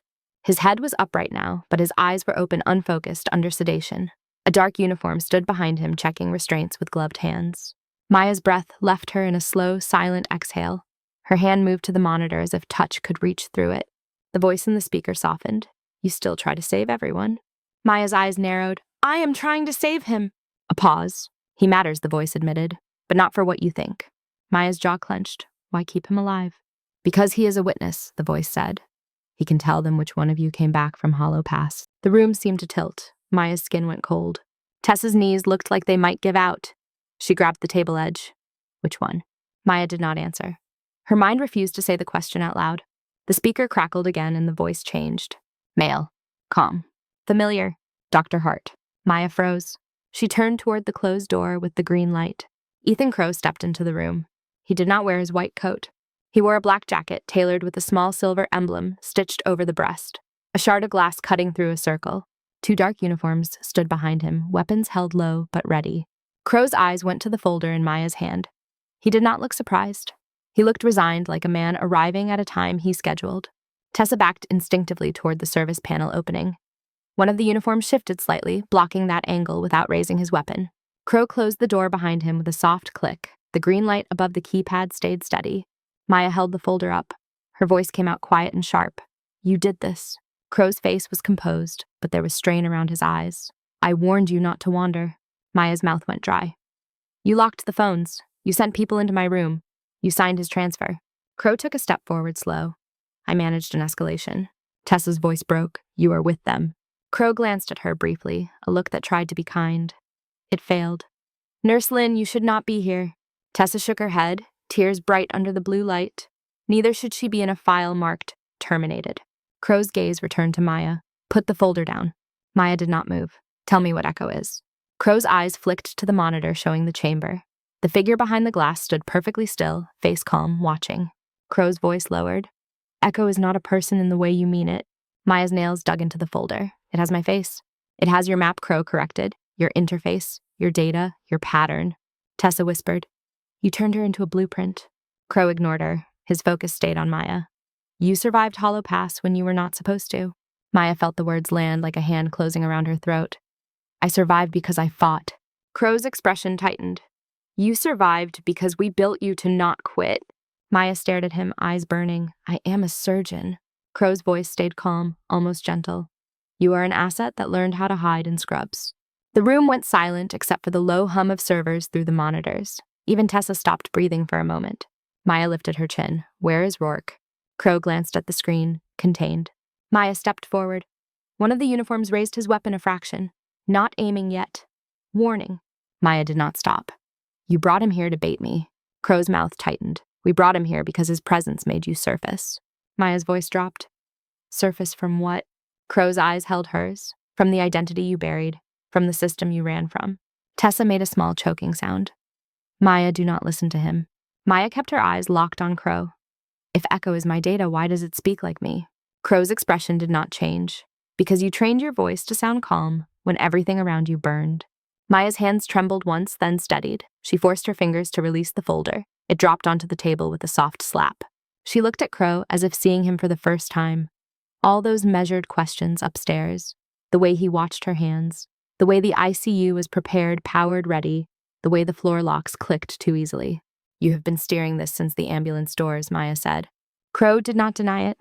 "I have been preventing chaos." Maya's voice turned to ice. "You created it." Crow exhaled slowly. "Dr. Hart, you were never meant to see the sublevels. You were meant to keep working upstairs until we were done." Maya took one more step forward. "Done with what?" Crow's gaze flicked to the monitors again, to the chamber, to Rourke, bound in the chair. "Done confirming which version of you is viable," he said. Maya's stomach dropped. Tessa swayed slightly, hand on the table. Maya's voice came out steady, even as her chest tightened. "And if I do not cooperate?" Crow's face softened in a way that almost looked like regret. "Then we stop asking." He nodded once to the uniforms. They stepped forward in unison, quiet, practiced. Maya shifted her stance, feet planted, shoulders squared, breath controlled. Tessa reached for Maya's arm, but one of the uniforms caught Tessa's wrist gently and held her in place. Not rough, not kind, functional. Crow looked at Maya. "I want you conscious," he said. "Do not make this ugly." Maya's eyes flicked to the service panel opening. Blocked. To the monitors. Too far. To the table of instruments. Scalpels arranged like teeth. She did not reach for them. Instead, she lifted her hands. Slowly, palms open, not surrender, not peace. A surgeon showing empty hands before entering a field. Crow watched her, searching her face for the moment she broke. Maya did not break. The uniforms closed in. One hand touched her elbow. Another moved toward her wrist. The speakers above the monitors clicked once more. That calm voice returned soft as breath. "Maya," it said. The name came through the ceiling speaker like a breath against glass. Soft, familiar, too close. Maya kept her hands up, palms open. The uniforms were close enough that she could smell the rubber on their gloves. Crow stood a few steps back, watching her face as if he expected her to flinch the moment she heard her own voice. Tessa's wrist was still held in a careful grip. Not painful, not gentle, controlled. Maya's eyes went to the monitor bank. The camera feed still showed the chamber where the other face stared into the lens. Those eyes were calm in a way Maya had never been calm, not under pressure, not in the dark hours, not even when she pretended. She spoke to the speaker, not raising her voice. "Stop calling me like you own it." A pause followed. The hum of the room filled it. Servers somewhere behind the wall breathed in their blue glow. "I do not own it," the voice said. "I am it." Crow took one step forward. "Enough," he said to the speaker, or to Maya, she could not tell. "We are moving." Maya did not move. "Where is he?" Crow's gaze flicked toward the closed door with the green light. "You saw him." "On a screen," Maya replied. "That is not the same." Crow's jaw tightened. "You will see him in person. Then you will cooperate." Maya held his eyes. "If you wanted cooperation, you would have asked. You would not have sent a man with a gun into my ICU." Crow's expression stayed composed. "That was not my choice." Maya almost laughed, but it came out as a dry exhale. "That is the first lie you have told me tonight that sounds like truth." Crow made a small gesture. The uniforms tightened in around her. One hand slid to her elbow, another hovered near her wrist. Still no pain, still no kindness. The message was clear. They could take her either way. Maya glanced at Tessa. "Stay behind me." Tessa's eyes were wet. She nodded once. "Neat." Crow opened the door with the green light. The lock clicked with a sound that was too smooth for a hospital. Cold air spilled out. The corridor beyond was wider and cleaner, lined with metal panels that reflected their bodies in broken strips. They moved as a cluster. Maya in the center. Two uniforms close. Tessa half a step behind. Crow leading hand's empty posture relaxed like he was walking to a meeting. As they passed the first row of glass chambers, Maya did not look away. She forced herself to look. SG-12, SG-13, SG-14. The blue tint from overhead lights made the glass look like deep water. Some chambers were dark. Some held shapes in the back, motionless, too still to be sleeping. At SG-16, the figure was close. It stood with its face angled toward the corridor, watching through the glass. Maya saw her own mouth in a neutral line, her own eyes untroubled. The reflection of Crow and the uniforms layered over its features as if the glass tried to hide it by multiplying images. The figure lifted one hand and placed the palm against the glass. Maya did not stop walking, but her chest tightened. The figure mirrored her pace with a small shift of shoulders, like it could feel the movement in the air. Its gaze stayed fixed on Maya, not pleading, not angry, patient like a monitor waiting for a number to change. Tessa stumbled slightly, caught her balance, and whispered, "That is not you." Maya kept her voice low. "I know." Crow glanced back, calm. "Do not speak to it." Maya's eyes stayed forward. "It hears anyway?" Crow did not respond. He led them to the door, at the end of the corridor, the one Maya had seen on the camera feed. A keypad, a biometric plate, a red light above it that burned steady. Crow placed his thumb on the plate. The light turned green. Maya watched his bare hand the way he did not hesitate to touch the cold metal. She filed it away without knowing why. The door slid open. The room beyond was circular and cold, lit by rows of glass-fronted server racks that glowed faint blue from within. The sound was louder here, a layered hum that made Maya's bones feel slightly out of phase with her skin. It smelled like ozone and chilled plastic. At the center of the room, a steel chair was bolted to the floor. Jack Rourke was strapped to it. His wrists were cuffed to the armrests. A band of restraint held his chest. Tape still secured the breathing tube, but he was no longer fully under. His eyes were open, glassy with sedatives, yet sharp enough to track movement. When he saw Maya, something in his face changed. Not relief exactly. Recognition. A slow tightening in the brow that said he was trying to keep control with whatever he had left. Maya stepped forward without thinking. One of the uniforms shifted to block her. Crow raised a hand. "Let her look," Crow said. Maya closed the distance until she stood just out of arm's reach. She took in the bruising on Rourke's jaw, where tape had been ripped and replaced. A smear of dried blood at his temple. The tremor in his fingers as he tested the cuffs. His eyes locked on hers. Even with a tube in his throat, he made a sound. Not a word. A warning shaped by breath and frustration. Maya leaned in. "Do not pull," she said softly. "You will bleed." Rourke's gaze flicked to Crow, then back to Maya. His eyes narrowed as if asking, "Who is he?" Maya did not answer aloud. Her hand hovered near Rourke's shoulder, then stopped. Touch felt too exposed with so many eyes on them. Crow moved to stand beside the chair, close enough to look like a physician, far enough to stay safe. "General Rourke," he said. Voice measured. "We are confirming parameters. You will be transported when we are finished." Rourke's eyes flashed. His throat worked around the tube. His body tensed as if he might lunge anyway. The restraints held. Maya kept her eyes on Crow. Finished with what? Crow's gaze shifted to the server racks. Verification. Maya's pulse hammered. You keep using small words for big thing. Crow's mouth tightened. This program cannot tolerate ambiguity. Maya looked at the straps, then the cuffs, then the tube. Then you should have built it without people. Crow's eyes met hers. We tried. People are the only systems that adapt under stress the way we need. Maya felt the edges of her vision sharpen. She forced herself to breathe. Ventilator air moved in and out of Rourke with a steady mechanical sigh, steady enough to mock the room's danger. Rourke's gaze never left Maya. His eyes moved once toward the server racks, then to the door, then back. He was reading exits, reading angles, reading threat. Sedation slowed him, but did not stop him. Maya spoke low so only he could hear. Blink once if you understand me. He blinked once. Maya swallowed. Blink twice if Crow is part of what happened to me. Rourke blinked twice, slow and deliberacy. Fool. Maya's stomach turned cold, but her face stayed still. Crow watched her the way he watched monitors. You are connecting dots, he said. Maya did not look at him. I am looking at a man you tied to a chair in my hospital. Crow's voice stayed calm. Your hospital is above. This is not a hospital. Maya turned her head toward him. Then why did you build it under one? Crow did not answer. He lifted his gaze to the cameras mounted around the room. Bring her in, he said. Maya's skin prickled. Bring who? The door behind them slid open with a soft mechanical sound. Footsteps entered light and even. Maya turned. She saw a woman in a pale coat that looked like a lab coat at first glance, until she realized it was cut differently, tailored to fit like a uniform. Bare hands, no gloves, no fear. The face was Maya's. The same cheekbones, the same eyes, the same mouth. But the expression was smooth, almost curious, as if this room was a museum, and Maya was a display. Echo stepped closer, gaze fixed on Maya. It did not glance at Rourke, not even once, as if he were furniture. Rourke's eyes widened. His body tensed against the restraints. His heart rate spiked on the portable monitor clipped to the chair.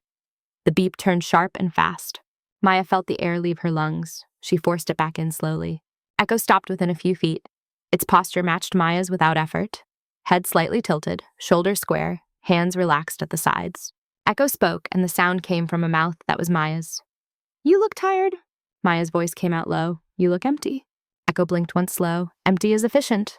Maya's gaze cut to Crow. You brought it out of the chamber. Crow's eyes stayed on Maya, not on Echo. It can walk, it can speak, it can learn. It is time. Maya looked back at Echo. The coat caught the blue light from the servers and reflected it in a faint sheen. Glass in fabric. Maya's fingers flexed. She wanted to touch her own face as if that would confirm which skin was real. She did not. Echo took one more step forward. I remember Hollow Pass, it said. Maya's throat tightened. You remember data. Echo's eyes stayed calm. Data is memory without pain. Maya's jaw clenched. Pain is the point. Crow stepped between them slightly, as if managing two volatile chemicals. We are not here for philosophy. Maya's gaze snapped to him. Then why did you make a copy that talks? Crow's voice cooled. Because a silent weapon is harder to control. Echo's mouth curved into something that was almost a smile. Control was never your strength, Doctor.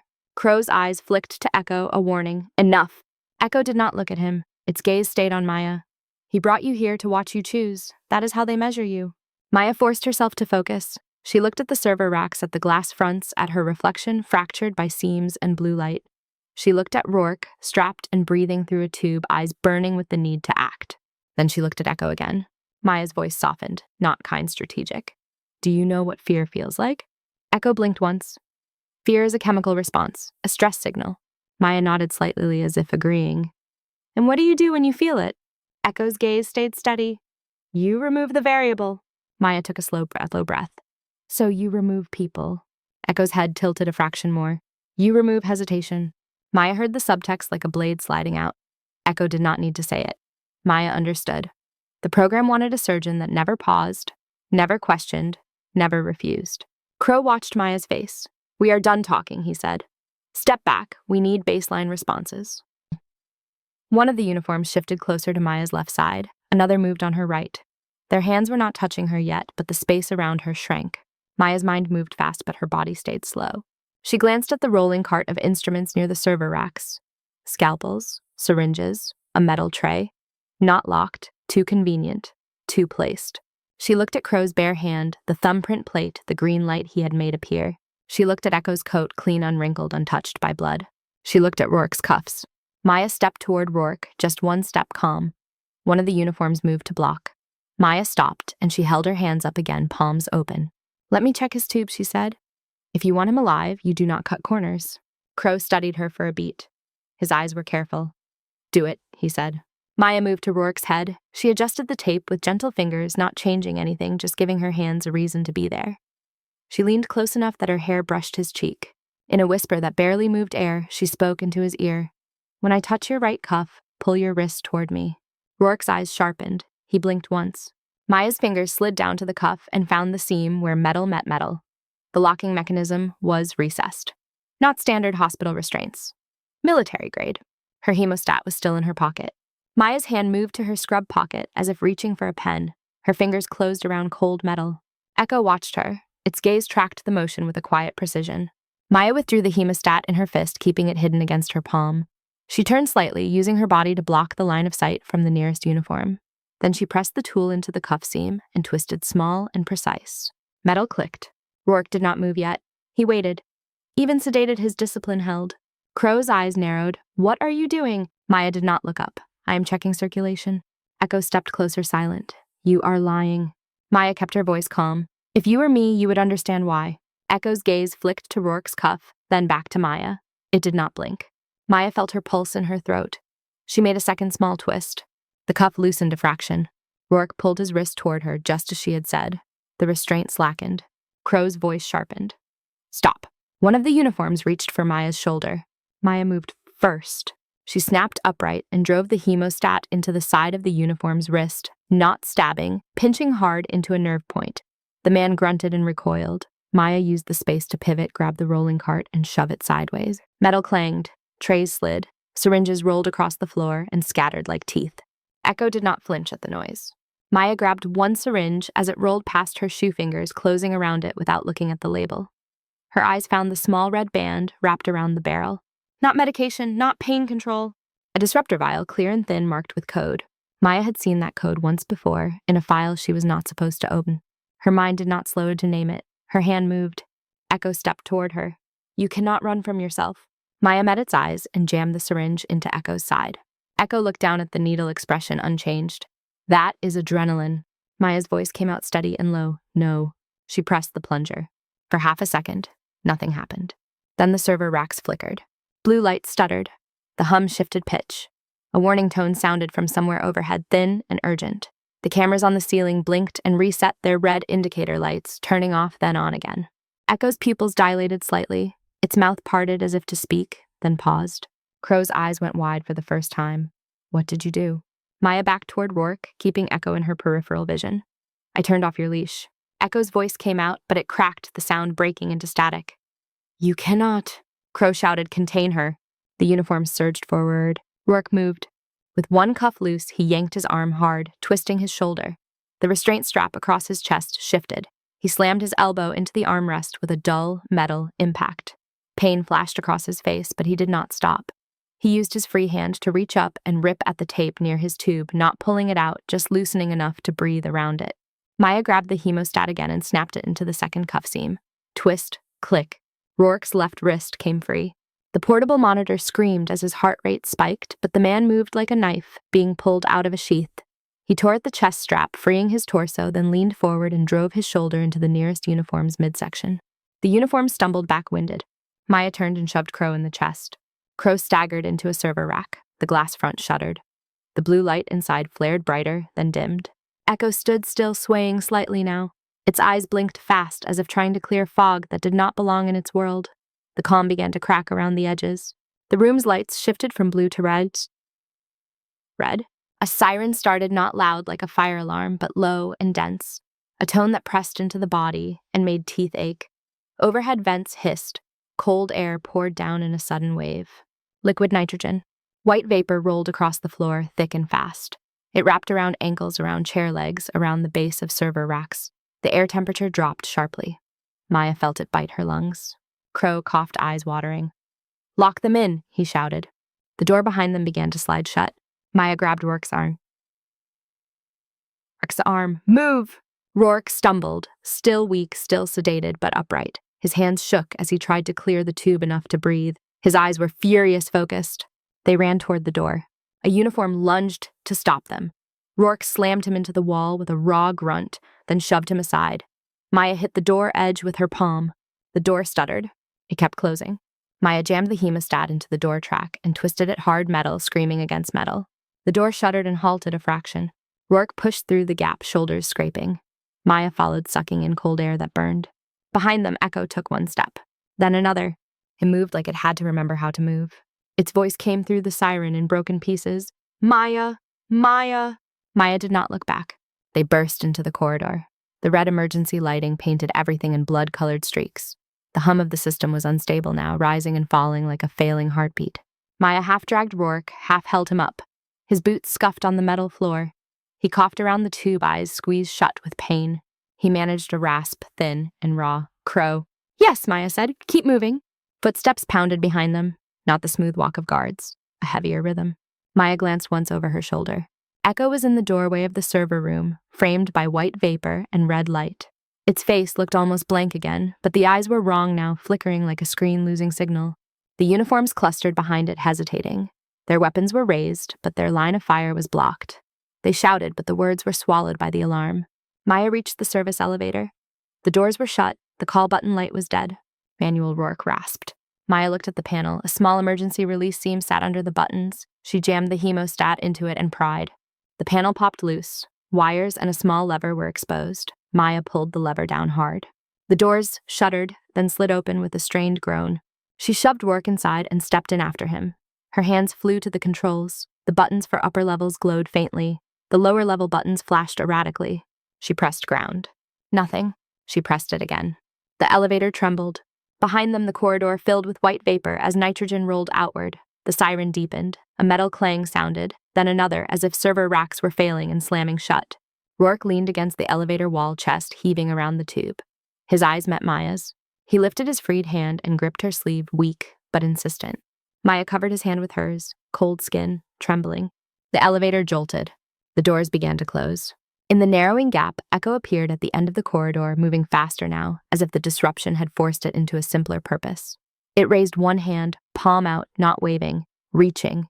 The doors sealed shut with a heavy click. The elevator started to rise. At first, it moved smoothly, a low mechanical pull that lifted their weight off the metal floor. Maya kept one hand braced on the wall panel and the other on Rourke's forearm, steadying him when the car swayed. The air inside smelled like cold steel, an antiseptic trapped too long in a closed space. The lights above them flickered once, then steadied, as if the system was deciding whether to cooperate. Rourke leaned with his shoulder against the wall, eyes half shut, breathing around the tube in shallow, controlled pulls. Every inhale sounded like it scraped on the way in. His fingers stayed locked on Maya's sleeve. Not a plea, a tether. Maya glanced at the control panel. The ground button glowed weak but lit. The floor indicator ticked upward one level at a time, too slow for the urgency in her chest. A deep thud rolled up through the shaft. The elevator shuddered. Dust drifted from the seam where wall met ceiling. The floor indicator blinked, then skipped, then blinked again. Maya felt the vibration in her teeth. That is the server room, she said. Rourke's eyes opened sharp despite the haze. He gave a small nod. His jaw tightened around the tube. Another thud followed closer. The elevator jerked mid-rise, then continued fighting its own momentum. Maya pressed her palm flat against the steel wall to keep balance. The cold bit her skin through fabric. Her other hand tightened around Rourke's arm. Stay upright, she said. Do not pull at the tape. Rourke made a sound that was half cough, half laugh, then stopped when pain cut it off. He swallowed and forced his breathing back into a rhythm. His eyes flicked to her face, then to the doors, then to the floor indicator. It stalled between levels. The car slowed, shuddered, and stopped with a sharp metallic clack. The lights went dim for a second, then returned in a sickly flicker. The hum of the motor died. Silence filled the cabin in a way that felt wrong, like a heart that had forgotten its job. Maya stared at the floor indicator. It showed nothing, just a blank dark strip. Rourke's grip tightened, his eyes narrowed, listening. A faint voice crackled through the speaker above the panel, not clear, just a wash of static and clipped words that did not belong to any hospital system. Maya could not make out the message, but she could hear authority in it. Someone was talking to the elevator. She reached up and yanked the speaker cover with her fingertips. The plastic resisted, then popped loose. Wires lay behind it, thin and exposed. Can you get us moving? Tessa's voice whispered in Maya's memory, but Tessa was not here. Only Maya's own breathing and the tight rasp of Rourke's. Maya forced her hands to stay steady.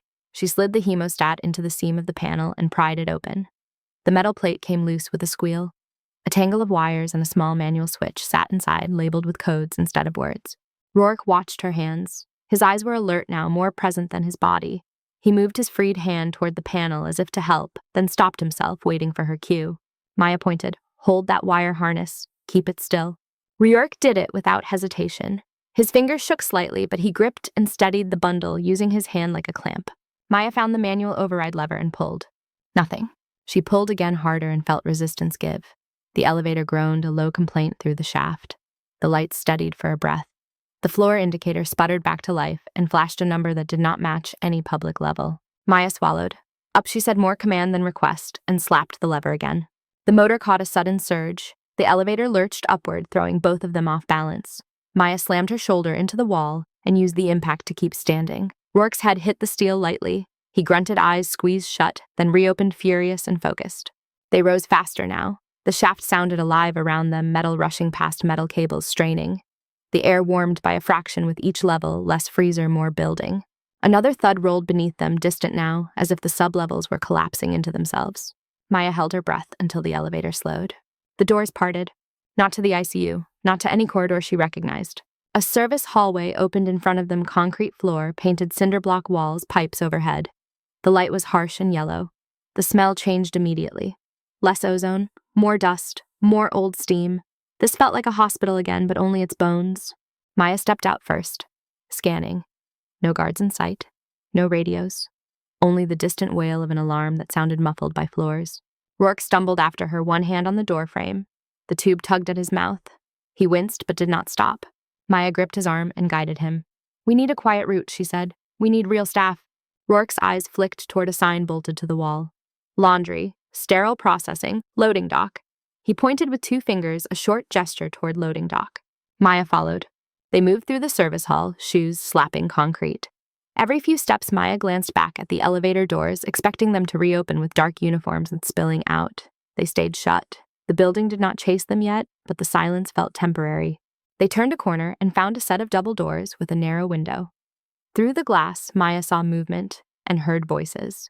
Staff voices, higher pitched, frantic, real. A gurney rolled by. A nurse ran with a bag of blood pressed to her chest. Maya pushed through. The world hit them all at once. The main service intersection was chaos. Overhead lights flickered. A fire alarm pulsed red. Sprinklers had not engaged, but the air held a faint, burnt smell like electrical insulation heated too long. People moved in tight clusters, looking over shoulders, clutching phones that showed no signal. A security guard in a hospital uniform stood by a utility closet, wide-eyed and sweating. When he saw Maya, his face tightened with relief. Doctor, he said, what is going on? They told us to clear the ICU. Maya kept moving. Call a respiratory therapist, she said. Call ER attending. Tell them Rourke is here alive and he needs a controlled transfer. The guard blinked. Rourke. His eyes darted to the man beside her, then widened. Oh! Rourke's gaze swept the hall. He spotted a wall-mounted phone and took 2 steps toward it. The tube limited his breathing, but his intent was clear. He wanted comms. Maya grabbed his wrist. Phones are compromised, she said quietly. Rourke's eyes narrowed. He looked at her, then at the phone, then back. He did not argue. He nodded once curt and stayed close to her shoulder. A nurse rushed up, hair loose from its bun mask, hanging under her chin. She stopped dead when she saw Maya and Rourke. Is that she started? Then swallowed. Doctor, there are men upstairs. They are blocking stairwells. Maya's stomach tightened. Which men? The nurse shook her head fast. I do not know. They have weapons. They say federal. Maya leaned close, voice low. Where is the nearest exit that is not controlled? The nurse looked left, then right, then pointed down a side corridor. Loading dock, ambulance bay access. But they might be there too. Maya nodded once. Show me. They moved as a tight group. Maya in front. Rourke half a step behind, tall, even while unsteady, a presence that drew eyes. The nurse led them through a corridor lined with supply carts. The fluorescent lights buzzed overhead. In the polished metal of a cart door, Maya caught her own reflection, smeared and pale. She looked away. They reached a push-bar door labeled Authorized Personnel. It opened into another service hallway that sloped toward the loading dock. The air grew cooler. The smell of rain and asphalt seeped in, mixing with disinfectant. A shout echoed from behind them. A man's voice, sharp and close. Stop! Maya did not turn.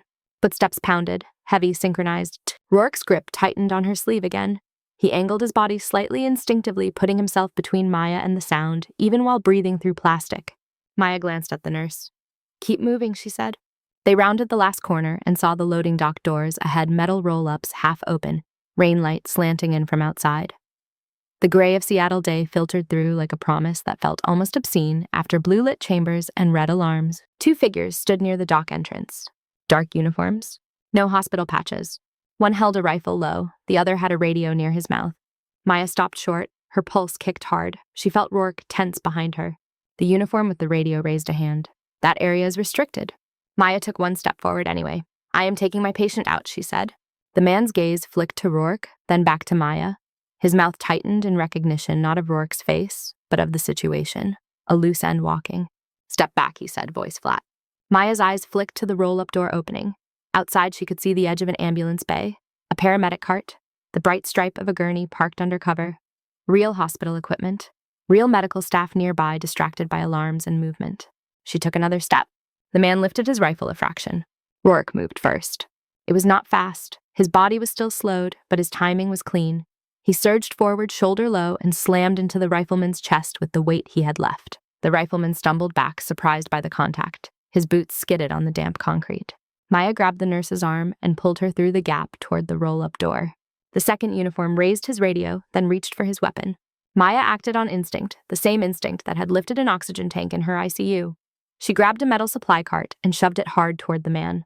The cart rolled on squealing wheels, crashing into his knees. He cursed and stumbled sideways, reaching for balance. Rourke used the moment, grabbed the rifleman's wrist with both hands, and twisted. The movement was sharp and practiced. The rifleman grunted and lost grip. The weapon clattered to the floor. Maya kicked it under the edge of the dock platform, out of immediate reach. Rourke bent slightly, pain flashing across his face, but he stayed upright. His eyes met Maya's for a beat. A silent agreement. Keep moving. They ran. Rain air hit Maya's lungs, cool and wet. The sound of rain was different outside, less muffled, more real. It slapped the concrete and roof metal with a steady rhythm. Ambulances sat under the canopy, red lights reflecting off puddles like smeared blood. A paramedic spotted them and froze, then shouted, "We have a patient here, call it in." Maya waved one hand, urgent. Get suction, get a monitor. He is intubated. He is unstable. The paramedic's eyes widened when he recognized Rourke. He did not ask questions. He sprinted toward a gurney. Behind them, the uniforms were covered. One shouted into his radio. Another set of footsteps pounded inside the dock corridor. Maya guided Rourke toward the nearest ambulance bay. Rourke stumbled, once knees buckling. Maya caught him under the arm and held him up. His skin was cold under her fingers. His breathing hitched around the tube. Sit, she said, pushing him gently onto the edge of the gurney. Rourke shook his head, once stubborn, even now, but he obeyed when his body refused to argue.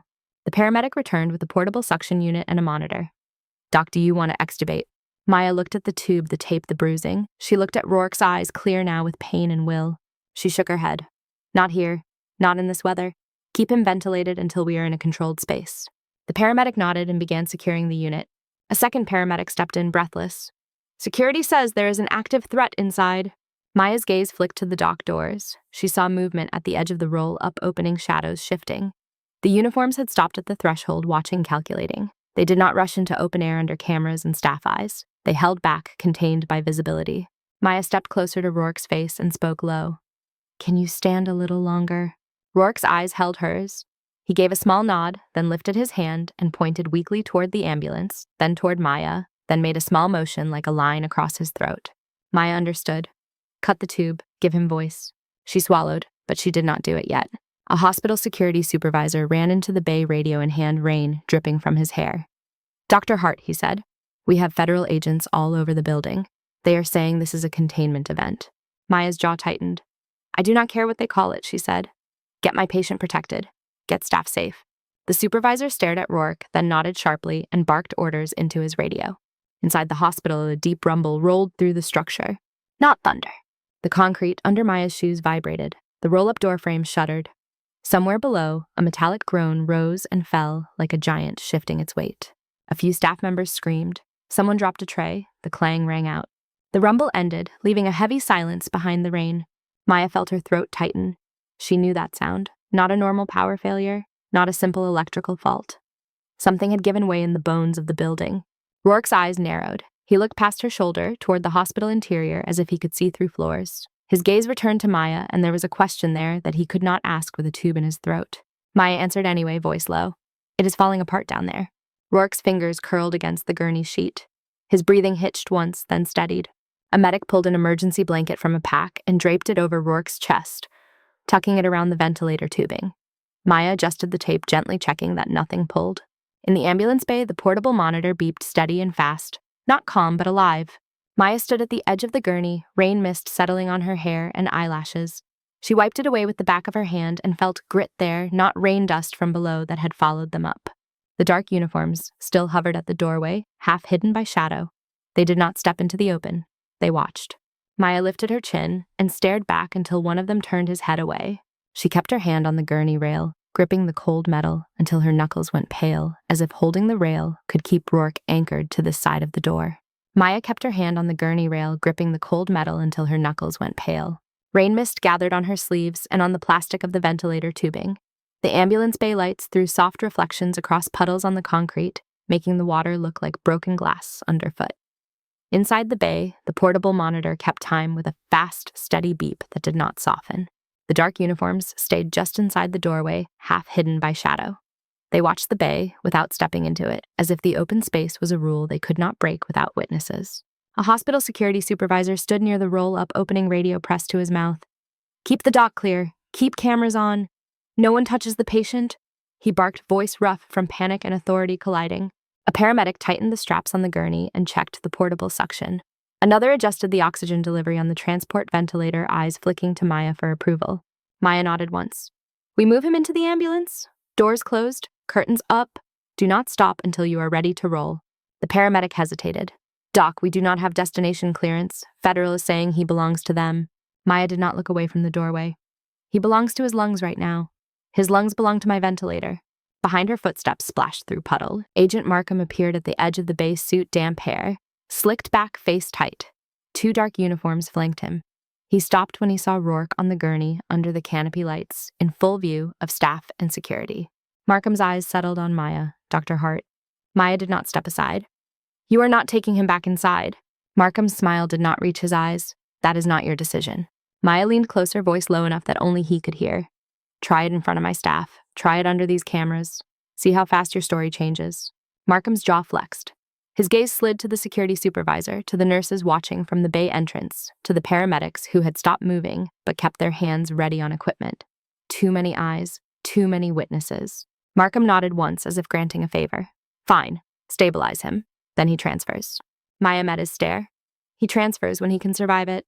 Markham held her gaze for a beat, then turned slightly. His attention drifted toward the hospital interior, toward the roll-up opening and the shadow beyond it. Something in his face tightened again. Not anger at Maya, something closer to urgency. From inside the building, a deep groan rose long and metallic. It rolled through the dock floor and up Maya's legs. The overhead lights flickered. A few people gasped. Then the groan ended with a sharp crack that sounded like steel snapping. A wave of dust pushed out through the hospital opening, faint at first, then thicker, carrying the smell of burnt wiring and cold air that did not belong above ground. The sprinklers did not engage, but the fire alarm pulse grew brighter, faster. The dark uniforms in the doorway shifted. One of them raised a hand to his radio and spoke too quietly to hear. Markham's posture went rigid for a fraction of a second, then smoothed again. Maya turned to the paramedics. "Now," she said. They rolled the gurney into the ambulance. The wheels clacked over the threshold. Inside the space was warm and cramped, full of metal surfaces and straps and the sterile smell of packaged gauze. The doors closed and muted the outside noise. Rain turned into a soft drum on the roof. Maya stepped in after them. A paramedic pulled the rear curtains, shutting out the bay lights. The world narrowed to the patient, the ventilator sigh, and the steady beep. Rourke's eyes were open. They tracked Maya as she checked the tube position, the tape the monitor leads. His brow tightened with pain and effort. He tried to lift his hand, failed, then tried again, stubborn. Maya caught his wrist gently. "Do not fight me," she said. His fingers curled around her glove, weak but insistent. Maya leaned close. "Blink once if you can tolerate removing the tube." Rourke blinked once. Maya turned to the paramedic. "Get suction ready. Prepare to extubate, slow and controlled. Keep oxygen high flow ready." The paramedic nodded, all business now.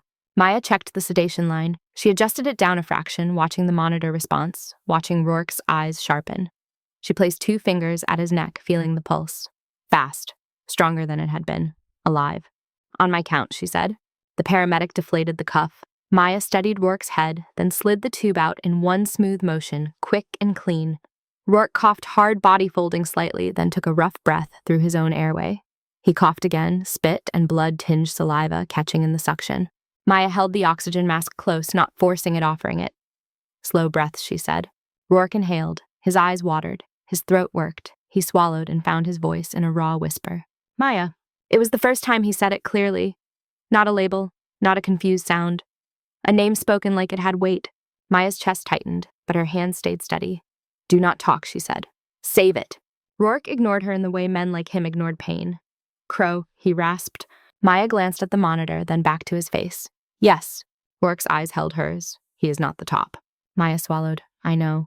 Outside, the ambulance voices rose. The security supervisor shouted orders. Someone ran past the doors, boots splashing.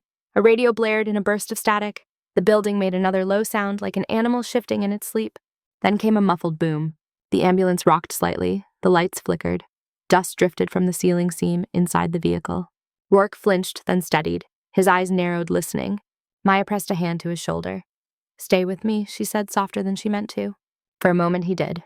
He let his eyes close and focused on breathing. The monitor beep slowed a fraction, settling into a rhythm that felt less frantic. Minutes passed in a tight blur. The rear doors finally opened.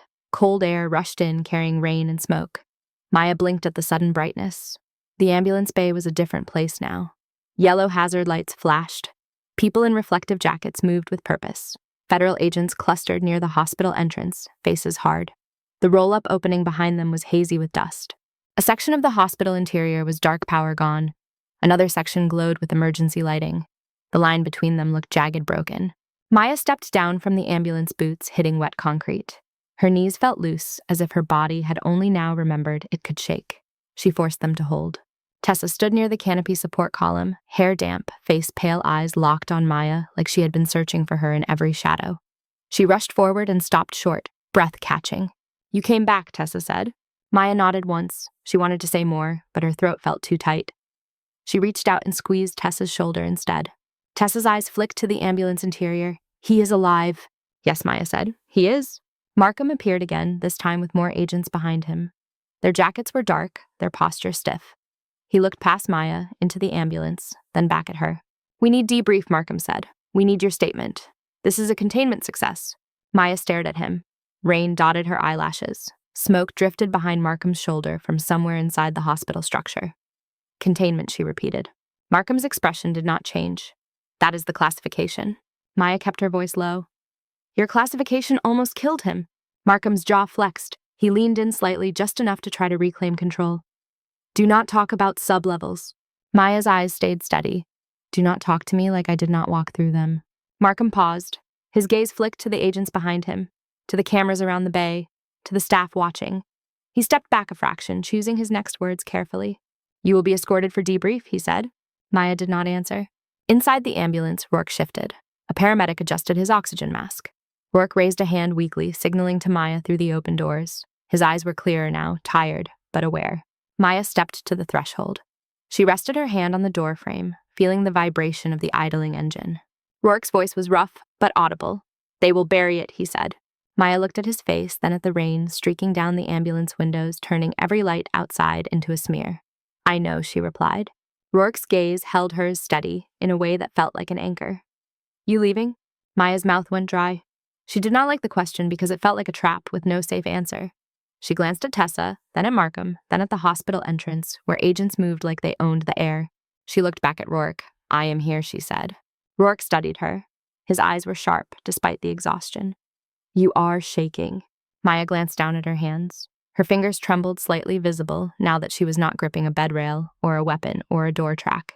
She curled them into fists, then forced them open again. Yes, she said. Rourke nodded once, as if that was the only confirmation he needed. Good, he rasped and closed his eyes for a moment, breathing through the mask. Maya stood there in the rain. Cooled air, listening to the steady beep inside the ambulance, letting it hold time while everything else tried to rewrite it. Behind her, Markham spoke again, voice clipped. Dr. Hart, now. Maya did not turn immediately. She kept her hand on the doorframe and felt the engine hum under her palm. Then she stepped back from the ambulance and faced the line of agents, rain catching in her hair. Smoke drifting in the distance, the hospital behind them lit in broken patches of red and white. Inside the ambulance, the monitor continued its steady rhythm. Beep, beep, beep. Thank you so much for listening to today's story. If this story resonated with you or made you reflect, I'd love to hear your thoughts, so feel free to share them in the comments below. And don't forget to like, subscribe, and hit the notification bell so you won't miss the next story.